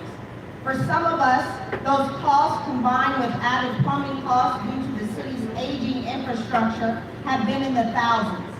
The stress of worrying if the water is safe while pregnant and during our children's developmental years can be overwhelming. The closing of our schools due to water and sewer issues puts even more of a burden on our already overwhelmed families. Our city, like others in this state, have been denied support for years for our aging infrastructure, and we know why. We have tried to raise these funds ourselves, but the state has prevented us at every turn. Teach us. Creating a state-appointed board to oversee our 1% sales tax revenue, encouraging divestment in our city, and vetoing needed economic development projects. All we are asking is for the state to do what is right and support all of its citizens. We deserve clean water, a basic human right, and we have been denied it for far too long. We are the capital city, the city with soul. That's right. We deserve clean water, not privatized water, our water, supported and repaired by our state. That's right. We are Jacksonians, we are Mississippians. We deserve, no, we demand That's the right. state and the federal government fix our aging infrastructure and provide clean drinking water to the residents of Jackson, Mississippi. So I say to you today, it is a great day, as it is every day, in the state of Jackson, Mississippi. damn right. Clean the water and clean the public. Brooke, I want you to do one more thing. Brooke, because this is going out, people need to hear this. Please repeat what you said about the Jacksonians raising your own money. Because if you don't say that, some people, again, around this country, are going to think you just made that up. We have tried to raise the funds ourselves, but the state has prevented us at every turn. Yes, they do. Creating a state-appointed board to oversee our 1% sales tax revenue, encouraging divestment in our city, and vetoing needed economic development projects for our city. That's Your right. own tax money that y'all raised to fix things. Then the state created a board without you on it. That's right. You know, there's a song by Nina Simone. I can't say it because I'm a preacher, but I'm getting close. I'm getting close. But for the Holy Ghost, I'm real close. Yes, sir.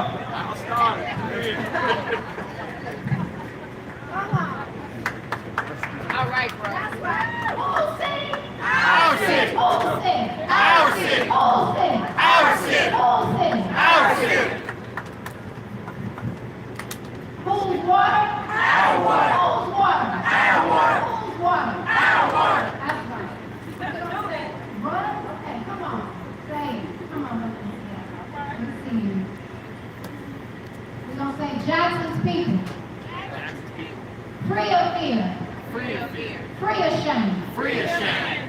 Jackson's people. Jackson's people. Free of fear. Free of fear. Free of shame. Free of shame. Jackson's people. Jackson's people. Free of fear. Free of fear. Free of shame. Free of shame. Who built this city? We built this city. Who built this city? We built this city. Who built this city? We built this city. Who built this city? We built this city. Who built that mansion? We built that mansion. Who built that mansion? We built that mansion. Who built that mansion? We built that mansion. Who built that mansion? We built that mansion. Whose water?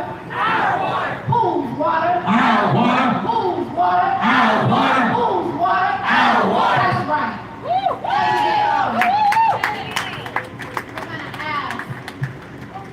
Erica Jones from the Mississippi Association of Education and Commerce to share her story because our children matter. That's right. That's right. and they too are impacted. That's right, that's right. Thank you so much. My name is Erica Jones, and I serve as state president for the Mississippi Association of Educators. You might ask, why would educators be involved in this fight? Let me tell you why. Do you have students here that attend Jackson Public Schools? Do you have educators in your community, in your family? Imagine this. You are in second grade. You do not have clean water at home, and you do not have clean water at school. Is that right? No. Is it right? No. No, it's not right. We know that this issue impacts poor people more than any other group. And we know that the city of Jackson is one of the most impoverished cities in America. But is it right for them to mistreat us? No. It is not right. Think about our children. Think about our future. Think about what it says to them when their schools are closed for days at a time, weeks at a time. Our Jackson Public Schools went back to school under a boil water notice. Do you know what that means? It means that our cafeteria staff must finish. It means that when they're serving more hot meal, do you know that our students come to school to get a hot meal? Yeah. Do you realize that many of our students leave home hungry? Do you know how it feels that your school building is closed not for one day, but for days at a time? Imagine that. We're just coming through the pandemic and you start off of school and you have to be right back out. It is not right, you all. It's not right. We're saying enough. We are joining with you, our brothers and our sisters, to make this right. If not us, then who? If not us, then who? Right. We stay together. We are going to petition the governor as well as the elected officials to do the right thing. Right. It's up to us, you all. We can't stand back. We have to do it together. That's right. We are done with the finger pointing. It is time for us to lock arms and to make this right. We have to do it for our children. She's depending on us. That's right. That's we have right. to be her voice. We have to stick together. We believe that together we can, together we will. When we fight, we win. When we fight, we win. When we fight, we win. Thank you. So when we fight, we win. Mr. Senator, let me ask you something. Jackson. Now this is the first small one, because what if it's 2 weeks from now, which is Indigenous Day, not Columbus Day, we say come back. And maybe on that day we have all the children.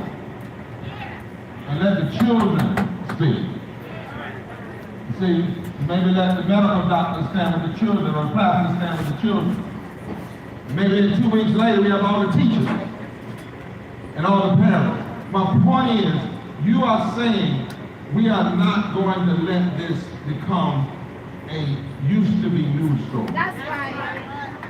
You have to fight for the narrative. Because if you're not in the narrative, you'll never be in the solution. Poverty, say that with me, poverty is because of policy. It's not because of people. Poverty is a result of policy. Say that. And the way you gotta help folk understand this, regardless of their race, their creed, or their color, is the same people in Mississippi who block 50% of the state's workforce from getting a living wage. Because you know, if you work for minimum wage at $7.25, in Mississippi you have to work 82 hours a week to afford a basic 2-bedroom apartment. But the same people that block living wages poison your water. The same people that block more money for public education poison your water. The same people that block health care for hundreds of thousands of people poison your water. So at some point, if they are cynical enough to be together, we gotta be smart enough to come together. That's right. And you can have a multi-racial movement that still stays strong on race. You don't have to back up on race or back up on class. You tell the truth. Wherever the truth is, just tell the truth. Say somebody, say, just tell the truth. But I will tell you, the fear, somebody was over there peeping out the man, we got a picture of it. They're peeping at y'all. Because Dr. King said in 1965, and I believe it to my heart, he said that the greatest fear of the Southern aristocracy That's those folks meeting in private rooms trying to figure out how to take this land so they can take the water and take the airport. They want to take it all, y'all. Because they want to take the ability to control the economic power of this region. That's right. But the point of that is, Dr. King said in 65, that the greatest fear of the South, particularly, come here, brother. Yeah, come here. Come here, my sisters, who will teach you. Come here. I want to show you something. Everybody, put your hands. White, black, I want to show you when we get to the next speaker. It says the greatest fear in the South was for the masses of Negro poor people and poor white people to come together and form a political power base that could fundamentally shift the economic architecture of this country. You know who this is? That's my brother. But watch this. Y'all know who this is?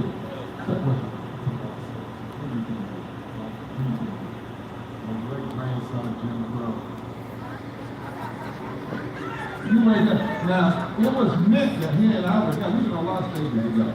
But it was meant that we never be together. Then the power that y'all is acting, y'all got the baddest athletes in the country. This group is on this thing. We must have at least a bi-weekly mass gathering. And this just is the beginning. I pray today we come here and you look up. All the way back for blocks. It's gonna happen. I know it's gonna happen. Buckley them right out there strategizing right now. And when we all get together, what a day of justice it will be. Who's next up? We almost to the MSNBC. That's your song. Oh Lord, you ain't got no clean water to put on your song. That's a damn shame.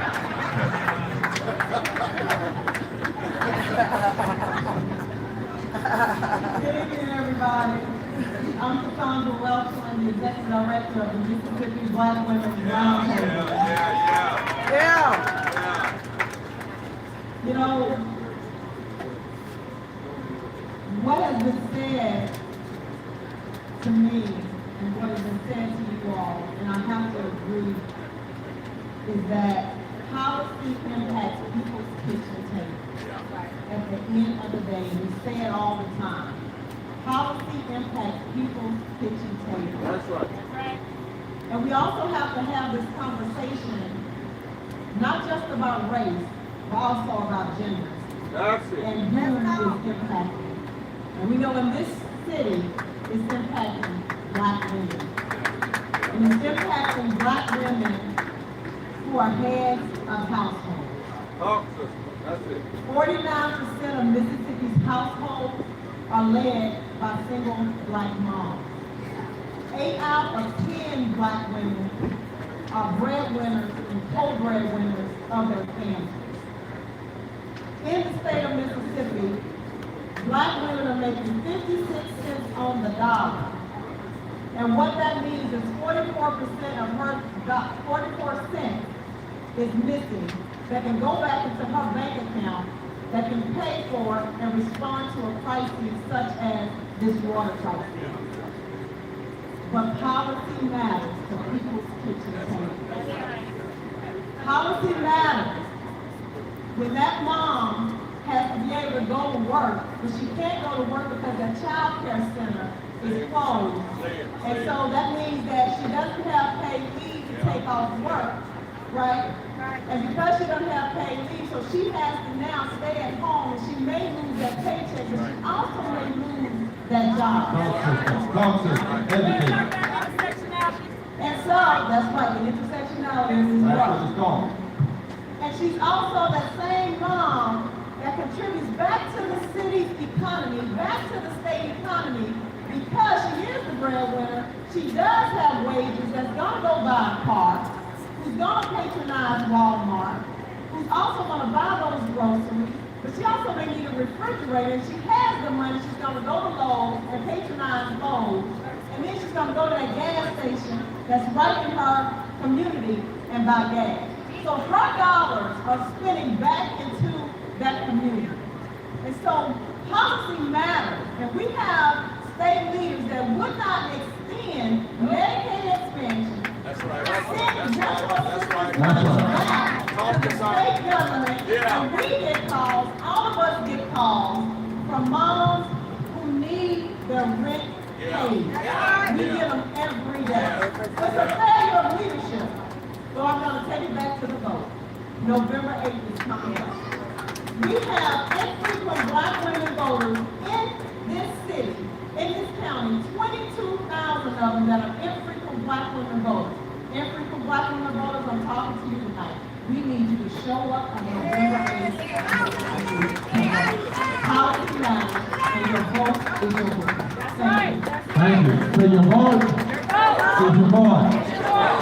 In the Poor People's Campaign, with all our partners, we're reaching out to 5 million low-income, low-propensity voters that tend to vote progressive when they vote. Let me give you all one thing that has to happen that the studies have shown us. Poor and low-wealth people that don't vote, the number one reason they vote is nobody talks to them. They don't hear anybody say their names. People only come when it's time to vote. They don't talk to them like they're people. They don't build relationships. The number one thing you have to do is invite people to a movement, not just to go to the polls, but tell them what's on the ballot. Your water is on the ballot. Your living wage is on the ballot, your health care. And if, in fact, you want to be a part of a movement that's not only going to vote on the 8th, but going to fight on the 9th, then join with us. That's the thing, intersectionality. How many people understand how it's connected? You can't have this person just vote. They're going to say, well, but if you say we're going to vote, we're going to march, we're going to sue, we're going to in other words, let them know that you're inviting them in to an entire movement. And then people tend to move. And she said 22,000 infrequent women voters, 22 minus 45, clear to 1. 25. Y'all have 24,000 votes from, I'm just saying, they didn't win by 45,000 votes. I'm just doing math. So do the math. That's where the power is. My brother. Thank you. We got 1 minute. No, not you. They said 1 minute to hit time. So hold side to side.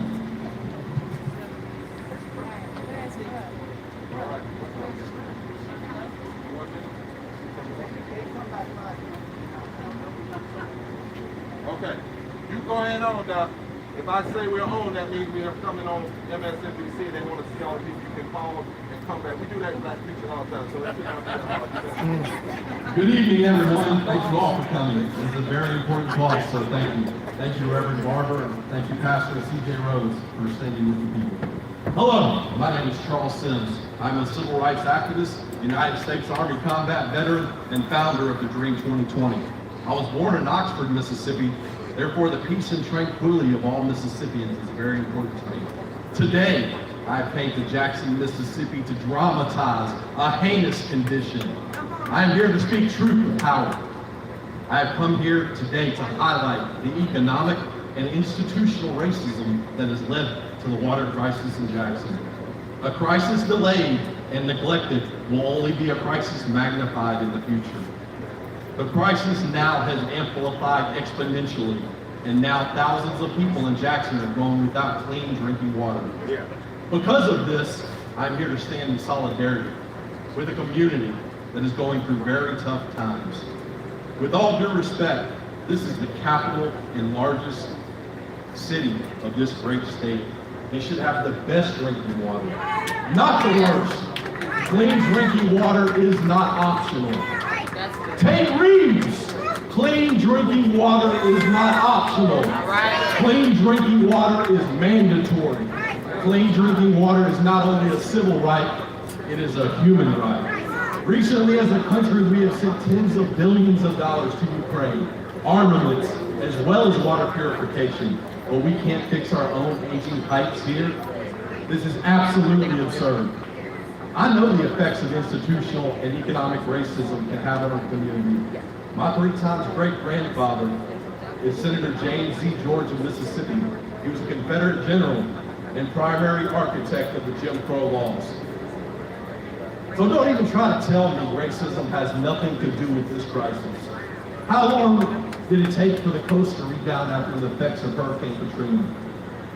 If this crisis was happening in Oxford, Ocean Springs, or Madison, Mississippi, how long it would take to find a solution. I can tell you with absolute certainty, it would not take as long as it will take here in Jackson. I've come here with others today to demand that the state of Mississippi prepare a plan to fix this broken system immediately. I am also here to refortify the dream of Dr. Martin Luther King Jr. Dr. King said, "I have a dream one day, even in the state of Mississippi, a state sweltering with the heat of injustice, sweltering with the heat of oppression, will be transformed into an oasis of freedom and justice." And as everyone knows, an oasis has water. I believe that Dr. King would be disappointed to see the current dilemma that this city now faces. He would be saddened to see the lack of coordination and compassion that has been exhibited by the leadership in this state. I say to the leadership, nationally and in Mississippi, put your money where your mouth is. There is a solution to this problem. It is not about winning an argument between Republicans and Democrats. It's about coming to a solution for all people. I have said put your money where your mouth is. So in following with that, after leaving here, I will be traveling to Ole Miss to celebrate the life and accomplishments of Mr. James Meredith, the man who integrated Ole Miss 60 years ago. The primary reason he had to even fight to get there was because of laws passed by my great-grandfather. Just imagine the great-grandson of Jim Crow coming together through love and peace to celebrate Mr. James Meredith. This is what I offer to you, strength and unity through love. Let us move past the divisions of the past and the bitterness of the past into an oasis of freedom and justice for all Mississippians. Thank you. Thank you, Jackson. Thank you, Mississippi. My name is Charles Sims. God bless us all. When Charles says that he's the great-grandson of the author of the Jim Crow, his grandfather's name is James George. So please go and look it up. Charles has been across this country with the same message. And by the way, they did call him Jim. Everybody didn't know. Now, this probably lost to history, but his name was Jim George. But I think they call it James George. I think they call it.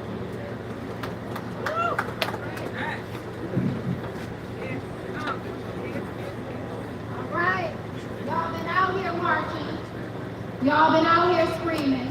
We ain't done yet, right? We gonna say it again. Free the land.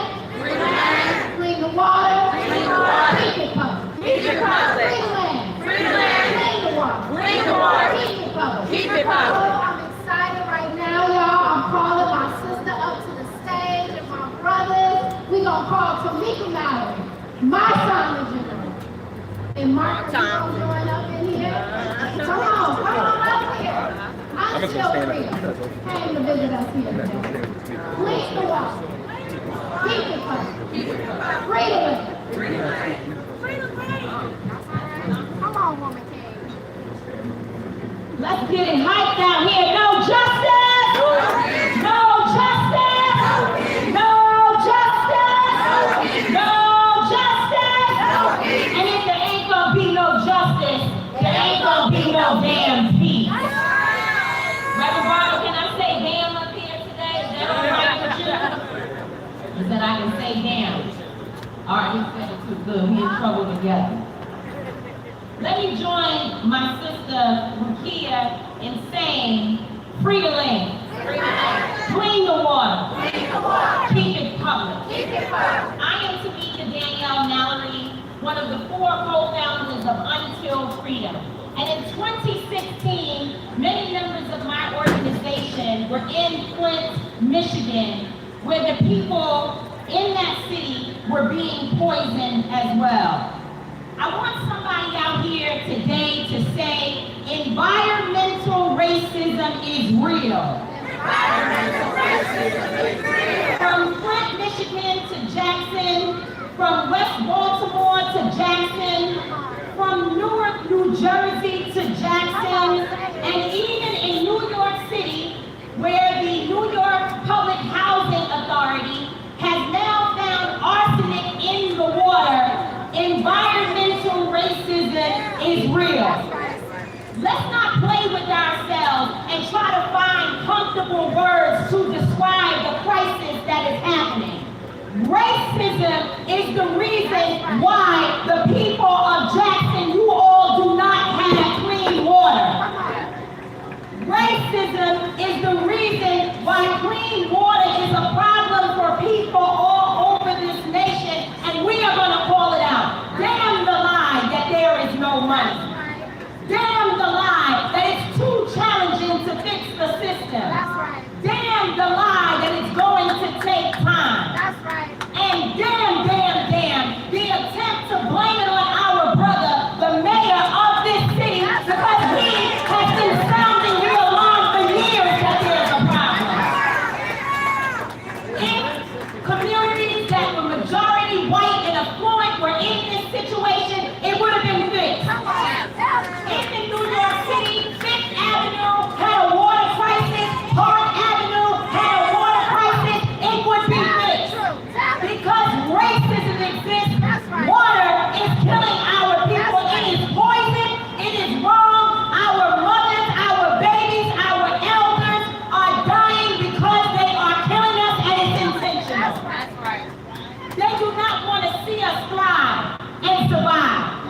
Let's not play with ourselves, brothers and sisters. We must call it out because we know what it is. And until freedom, one of our centering terms is we are not outraged enough.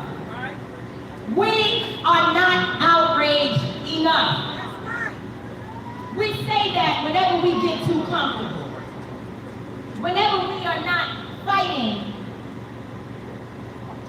Oh, I got to do the preaching thing and pause for a second. 30 seconds.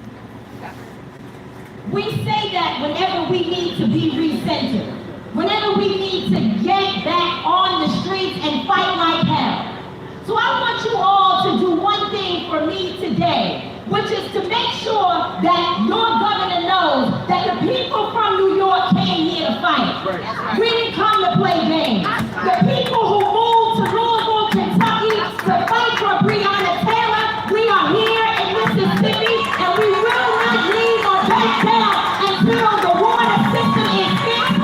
Power to the people, we gonna fight like hell because we are outraged, brothers and sisters.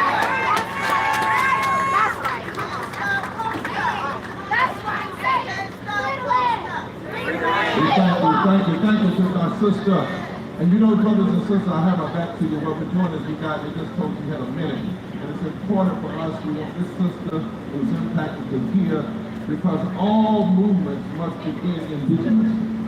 They must come from the bottom up. And so what is happening is people from all over, whether it's New York or the Apache lands in Arizona or other lands, people that are fighting, black communities that are suffering, poor white communities, indigenous communities are all finding that there are 5 interlocking injustices that we all must address if you call yourself a human being concerned about people. Systemic racism, systemic poverty, ecological devastation, the denial of health care, the war economy, and the false moral narrative of religious nationalism. So we must do all of it, and not just some of it. And it takes everybody. If you call out racism, you got to call out classism. If you call out classism, you got to call out racism. If you call out poison in the water, you also got to call out those who deny living wages. If you call out deny living wages, you got to call out those who cut public education. If you call out cutting public education, you got to call out those who deny health care. It's all of it. Say all of it. Say intersectionality. But all movements must begin local. I said to the preachers today, we don't come here to be helicopter, just like my dear sister does, because the prophets are already here. We're not coming here to help y'all do nothing. We're coming here to stand with you and to be with y'all, because y'all been fighting, and if anybody knows how to fight, Mississippi knows how to fight. We're on live now, so hopefully there's no second. Are we on? 45 seconds. Yeah.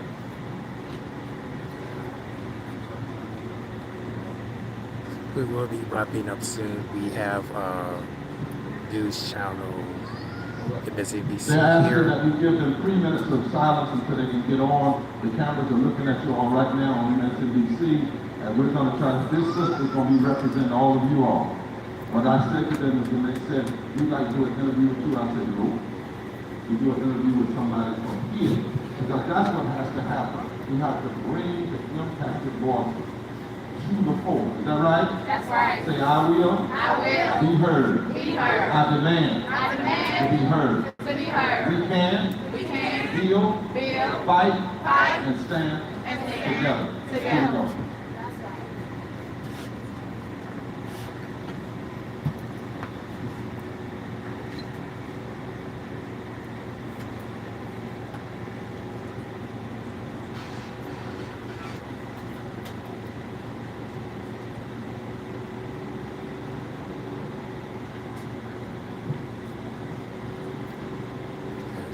Silence before the transition to national meeting stage.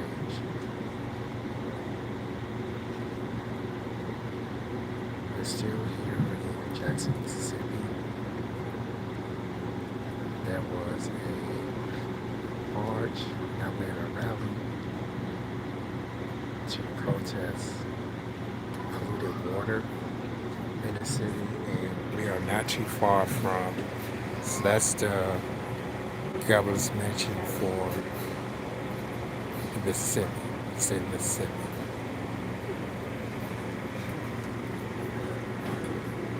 And we still have a great crowd out here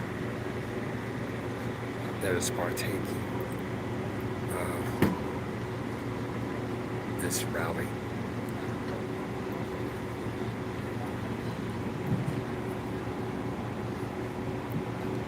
We have silence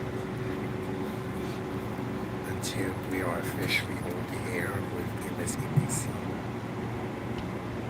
And after that, we're going to wrap up here. We hope that you enjoyed the coverage that we had so far. I actually live in Jackson. I'm a resident of Jackson. And, this is a problem that has been going on for decades. And I believe that the citizens have every right to see the state of Mississippi for neglect and not repairing our infrastructure years ago.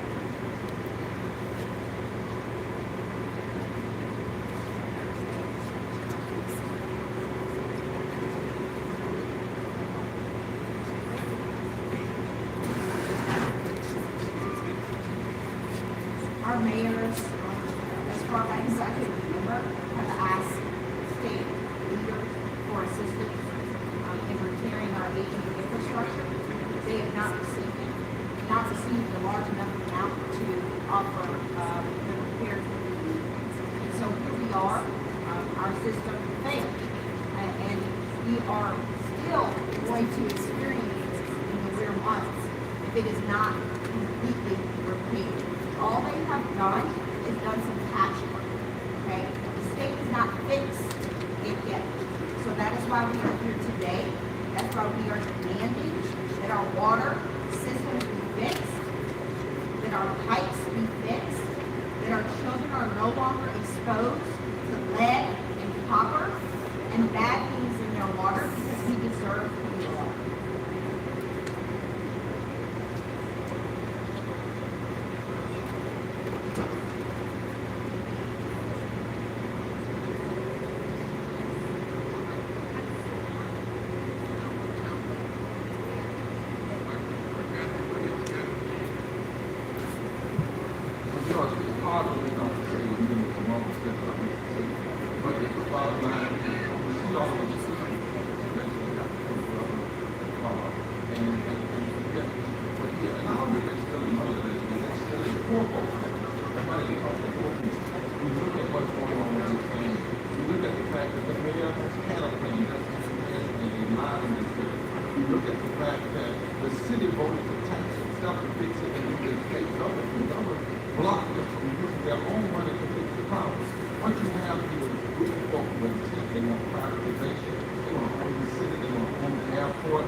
not going to do this.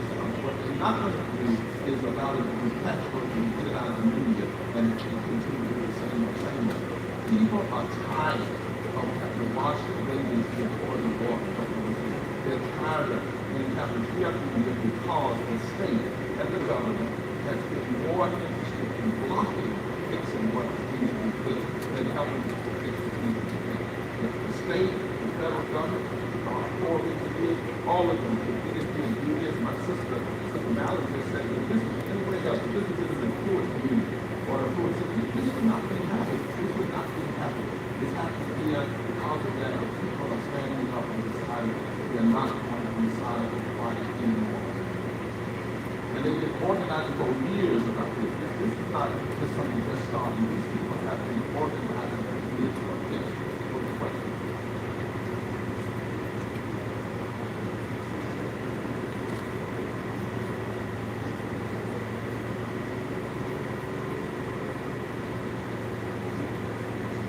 It's frustrating, it's overwhelming as a parent.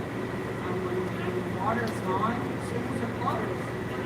Kids are at home, they're learning at home. I know this whole country dealt with that during the pandemic, but this has happened before the pandemic. Our children were at home for long stretches of time because the water lines broke. Our water system is broken, it is broken. And so this is, boiling water, I've gotten home from work, having to just wash the dishes, getting bottled water to brush teeth, to wash babies' faces, because you don't know when the accident and just the water.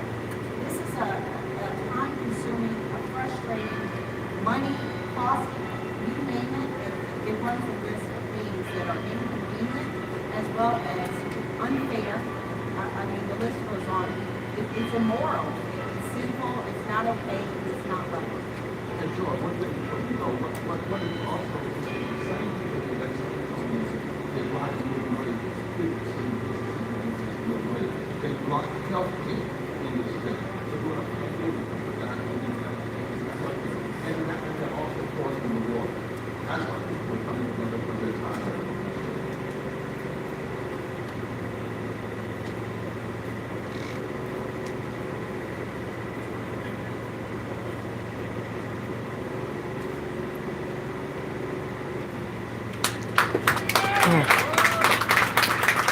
Y'all give it up for Brooke.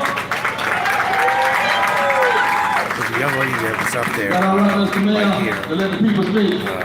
That's all right. So, all that we did today, I did an first time I interview ever with unfortunately, Miss when we actually did a national, had international interview during the rally, and somebody who was impacted Mike, and they was asking her questions. Y'all, I'm telling you, Mississippi, let's build this, let's build this, let's build this, let's build this, let's build this, let's build this. I'm going to put it back in the hands of my dear sister, and y'all can wrap it up as you can, but I'm so honored and humbled to be a servant, and thank God, but let's build this, because this belongs to you. That's right. Free the land. Free the water. We're going to go ahead. We got two more folks that are going to come up and say something for us to hear. We have April Jackson, another directly impacted mother. And we also have Wakenya Clay, one of our leaders, our very own leaders here in the state, doing great work in the Southern Poverty Law Center and so much more. Come on up, April.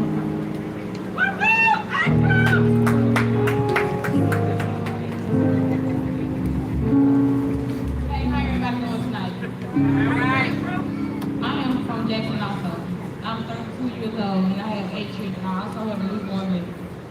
On top of not having water, it's already hard enough to find milk, so let me tell you some water. So we are getting ready to wrap up shortly. After being here nearly 2.5 hours. So we have a couple of more speakers that are left, and then we're going to close out this broadcast.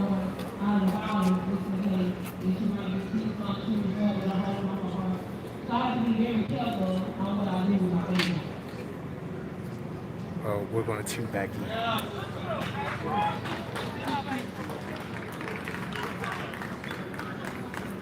Free the land. Free the land. Clean the water. Clean the water. Free the land. Clean the water. Keep it public. I am with Kenyon Clanton. I serve as the state director for the Southern Poverty Law Center here in Mississippi. And I just got one thing to say. If you are silent about your pain, they'll kill you and say you enjoy it. I didn't say that. Darnell Hurston said that. It was a prophecy for today. That's right. The sun may be setting tonight, but there's a star shining on Mississippi. And it's far beyond time that we shed some light on the dark rays of corruption that have continually plagued our state and its people. Access to clean water and sanitation is a basic human right, to which all people deserve, to which all people are entitled, regardless of the color of your skin, your race, your gender, your creed. None of that matters. The right to clean water here in Mississippi is a right that we all should share. Amen. It is hard to ignore the fact that right here in Mississippi's capital city, Jackson, we have succumbed to the hatred, the bigotry, and the bickering that has led to nearly the collapse of our city. In a place where more than 80% of our population are black people, and brown people, and Asian people, and women people, and LGBTQIA people, all people who live here in the capital city. The only question that stands to bear tonight is why. Why is it after nearly a century since the first report of damage that a viable long-term solution still seems to be at bay? Now, why, after constant cries from the community, were leaders so slow to act, but they were so quick to tarry when the cameras came? All right. Now, see, what's happening here in the capital city is not only an embarrassment and a disgrace to the government, but it's to all of those who've been chosen to serve.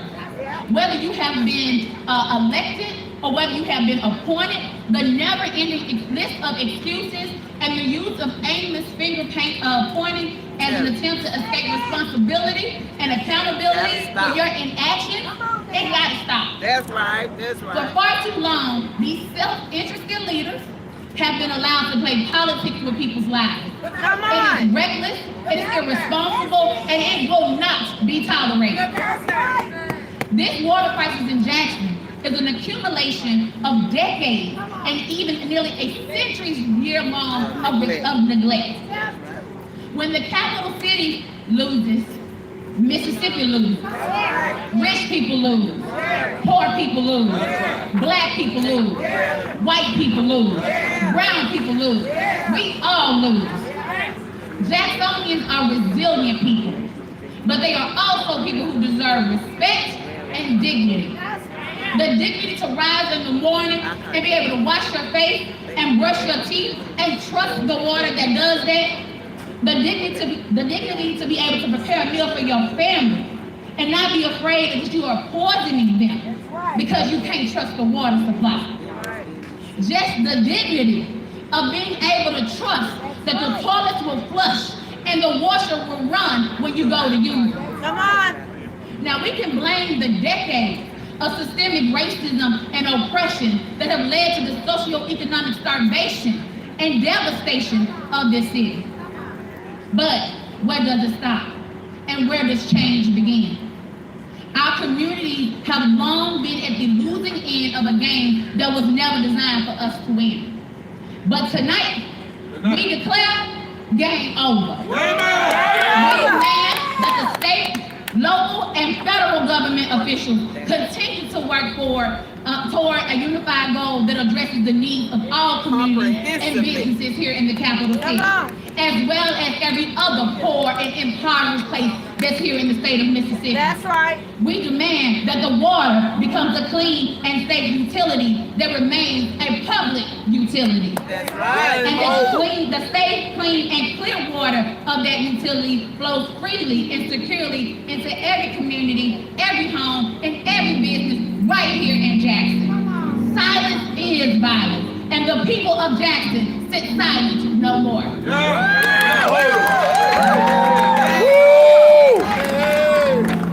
Somebody said, my sister, game over. Game over. If you're not coming together, say if you're not coming together, then you're part of the problem. I want all of us to stand and get as close as you can, COVID safe. Mayor, who's here, Mayor Lumumba, we thank God for you. We thank God for you being the kind of mayor that come and listen to the people. You know, a lot of politicians won't do that. If they're not speaking, they're not going to listen. That's right. But that's why he's a great mayor. That's why you can trust him. And we know that when all of us get together, black and white and brown and young and old and gay and straight, when all of us get together, all of us, every time that has happened, particularly in the South, read about the first Reconstruction and the second Reconstruction. Whenever folk came together, they were able to make fundamental change. I want to ask my sister right there who's been sitting, what's your name? Right here. Who? Angela. Angela, come on, Angela. And I want my sister with this red, what's that? JSU. JSU, Jackson State. I want to give the mayor a gift from the movement. It's my stole. It says, here, come get it. It says, Jesus was a poor man. He fought for justice. You got it? He stood for what's right. We are praying, Mayor, as you sit sometimes representing the people, but we aren't even able to be in the room, that God give you strength. While he's here, would you just stretch your hands toward the mayor as we sing a little bit of We Shall Overcome. What about we can overcome? We're going to get there. We're going to get there. I see you out there. I know y'all taught me well. We're going to say shall because we haven't. We're going to say can because we will. And then we're going to say have because we have beat some things. So some things we have overcome. Some things we shall overcome. Some things we can overcome. Amen. Are there any young folk that can come stand with him? I wanted that picture black and white intentionally, y'all. I know y'all, so bring my sister back up here. Sister, I'm very funny about fusion. Come on, I want a fusion picture up here. Can I let that be only that? You can talk the race narrative clearly, but still recognize it's got to be fusion. That's what the Reconstructionists did. Go read the story on this other side over here. On this other side. That's it, that's enough right there. There you go.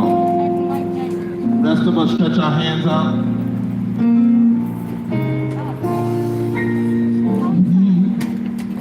We shall overcome. Then we can. We shall overcome. Everybody. We shall overcome. I want to bring greetings to Reverend Dr. Liz Theo Harris. We will be back when we come back. If we come back 2 weeks from now, how many of you will come back? And how many of you will bring some folks? My heart, I do believe.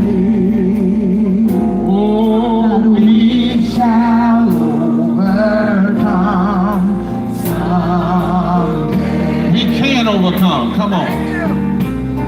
Oh, we can overcome. This day. Oh,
shall overcome.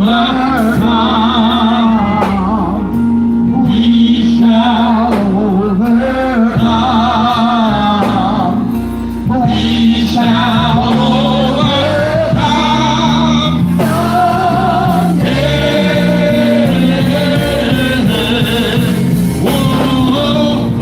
Promise is in your hands.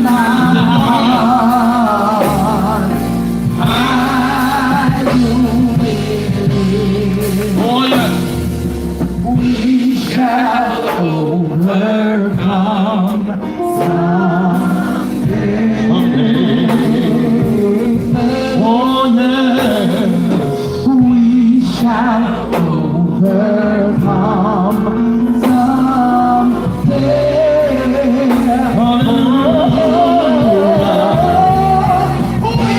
shall overcome someday.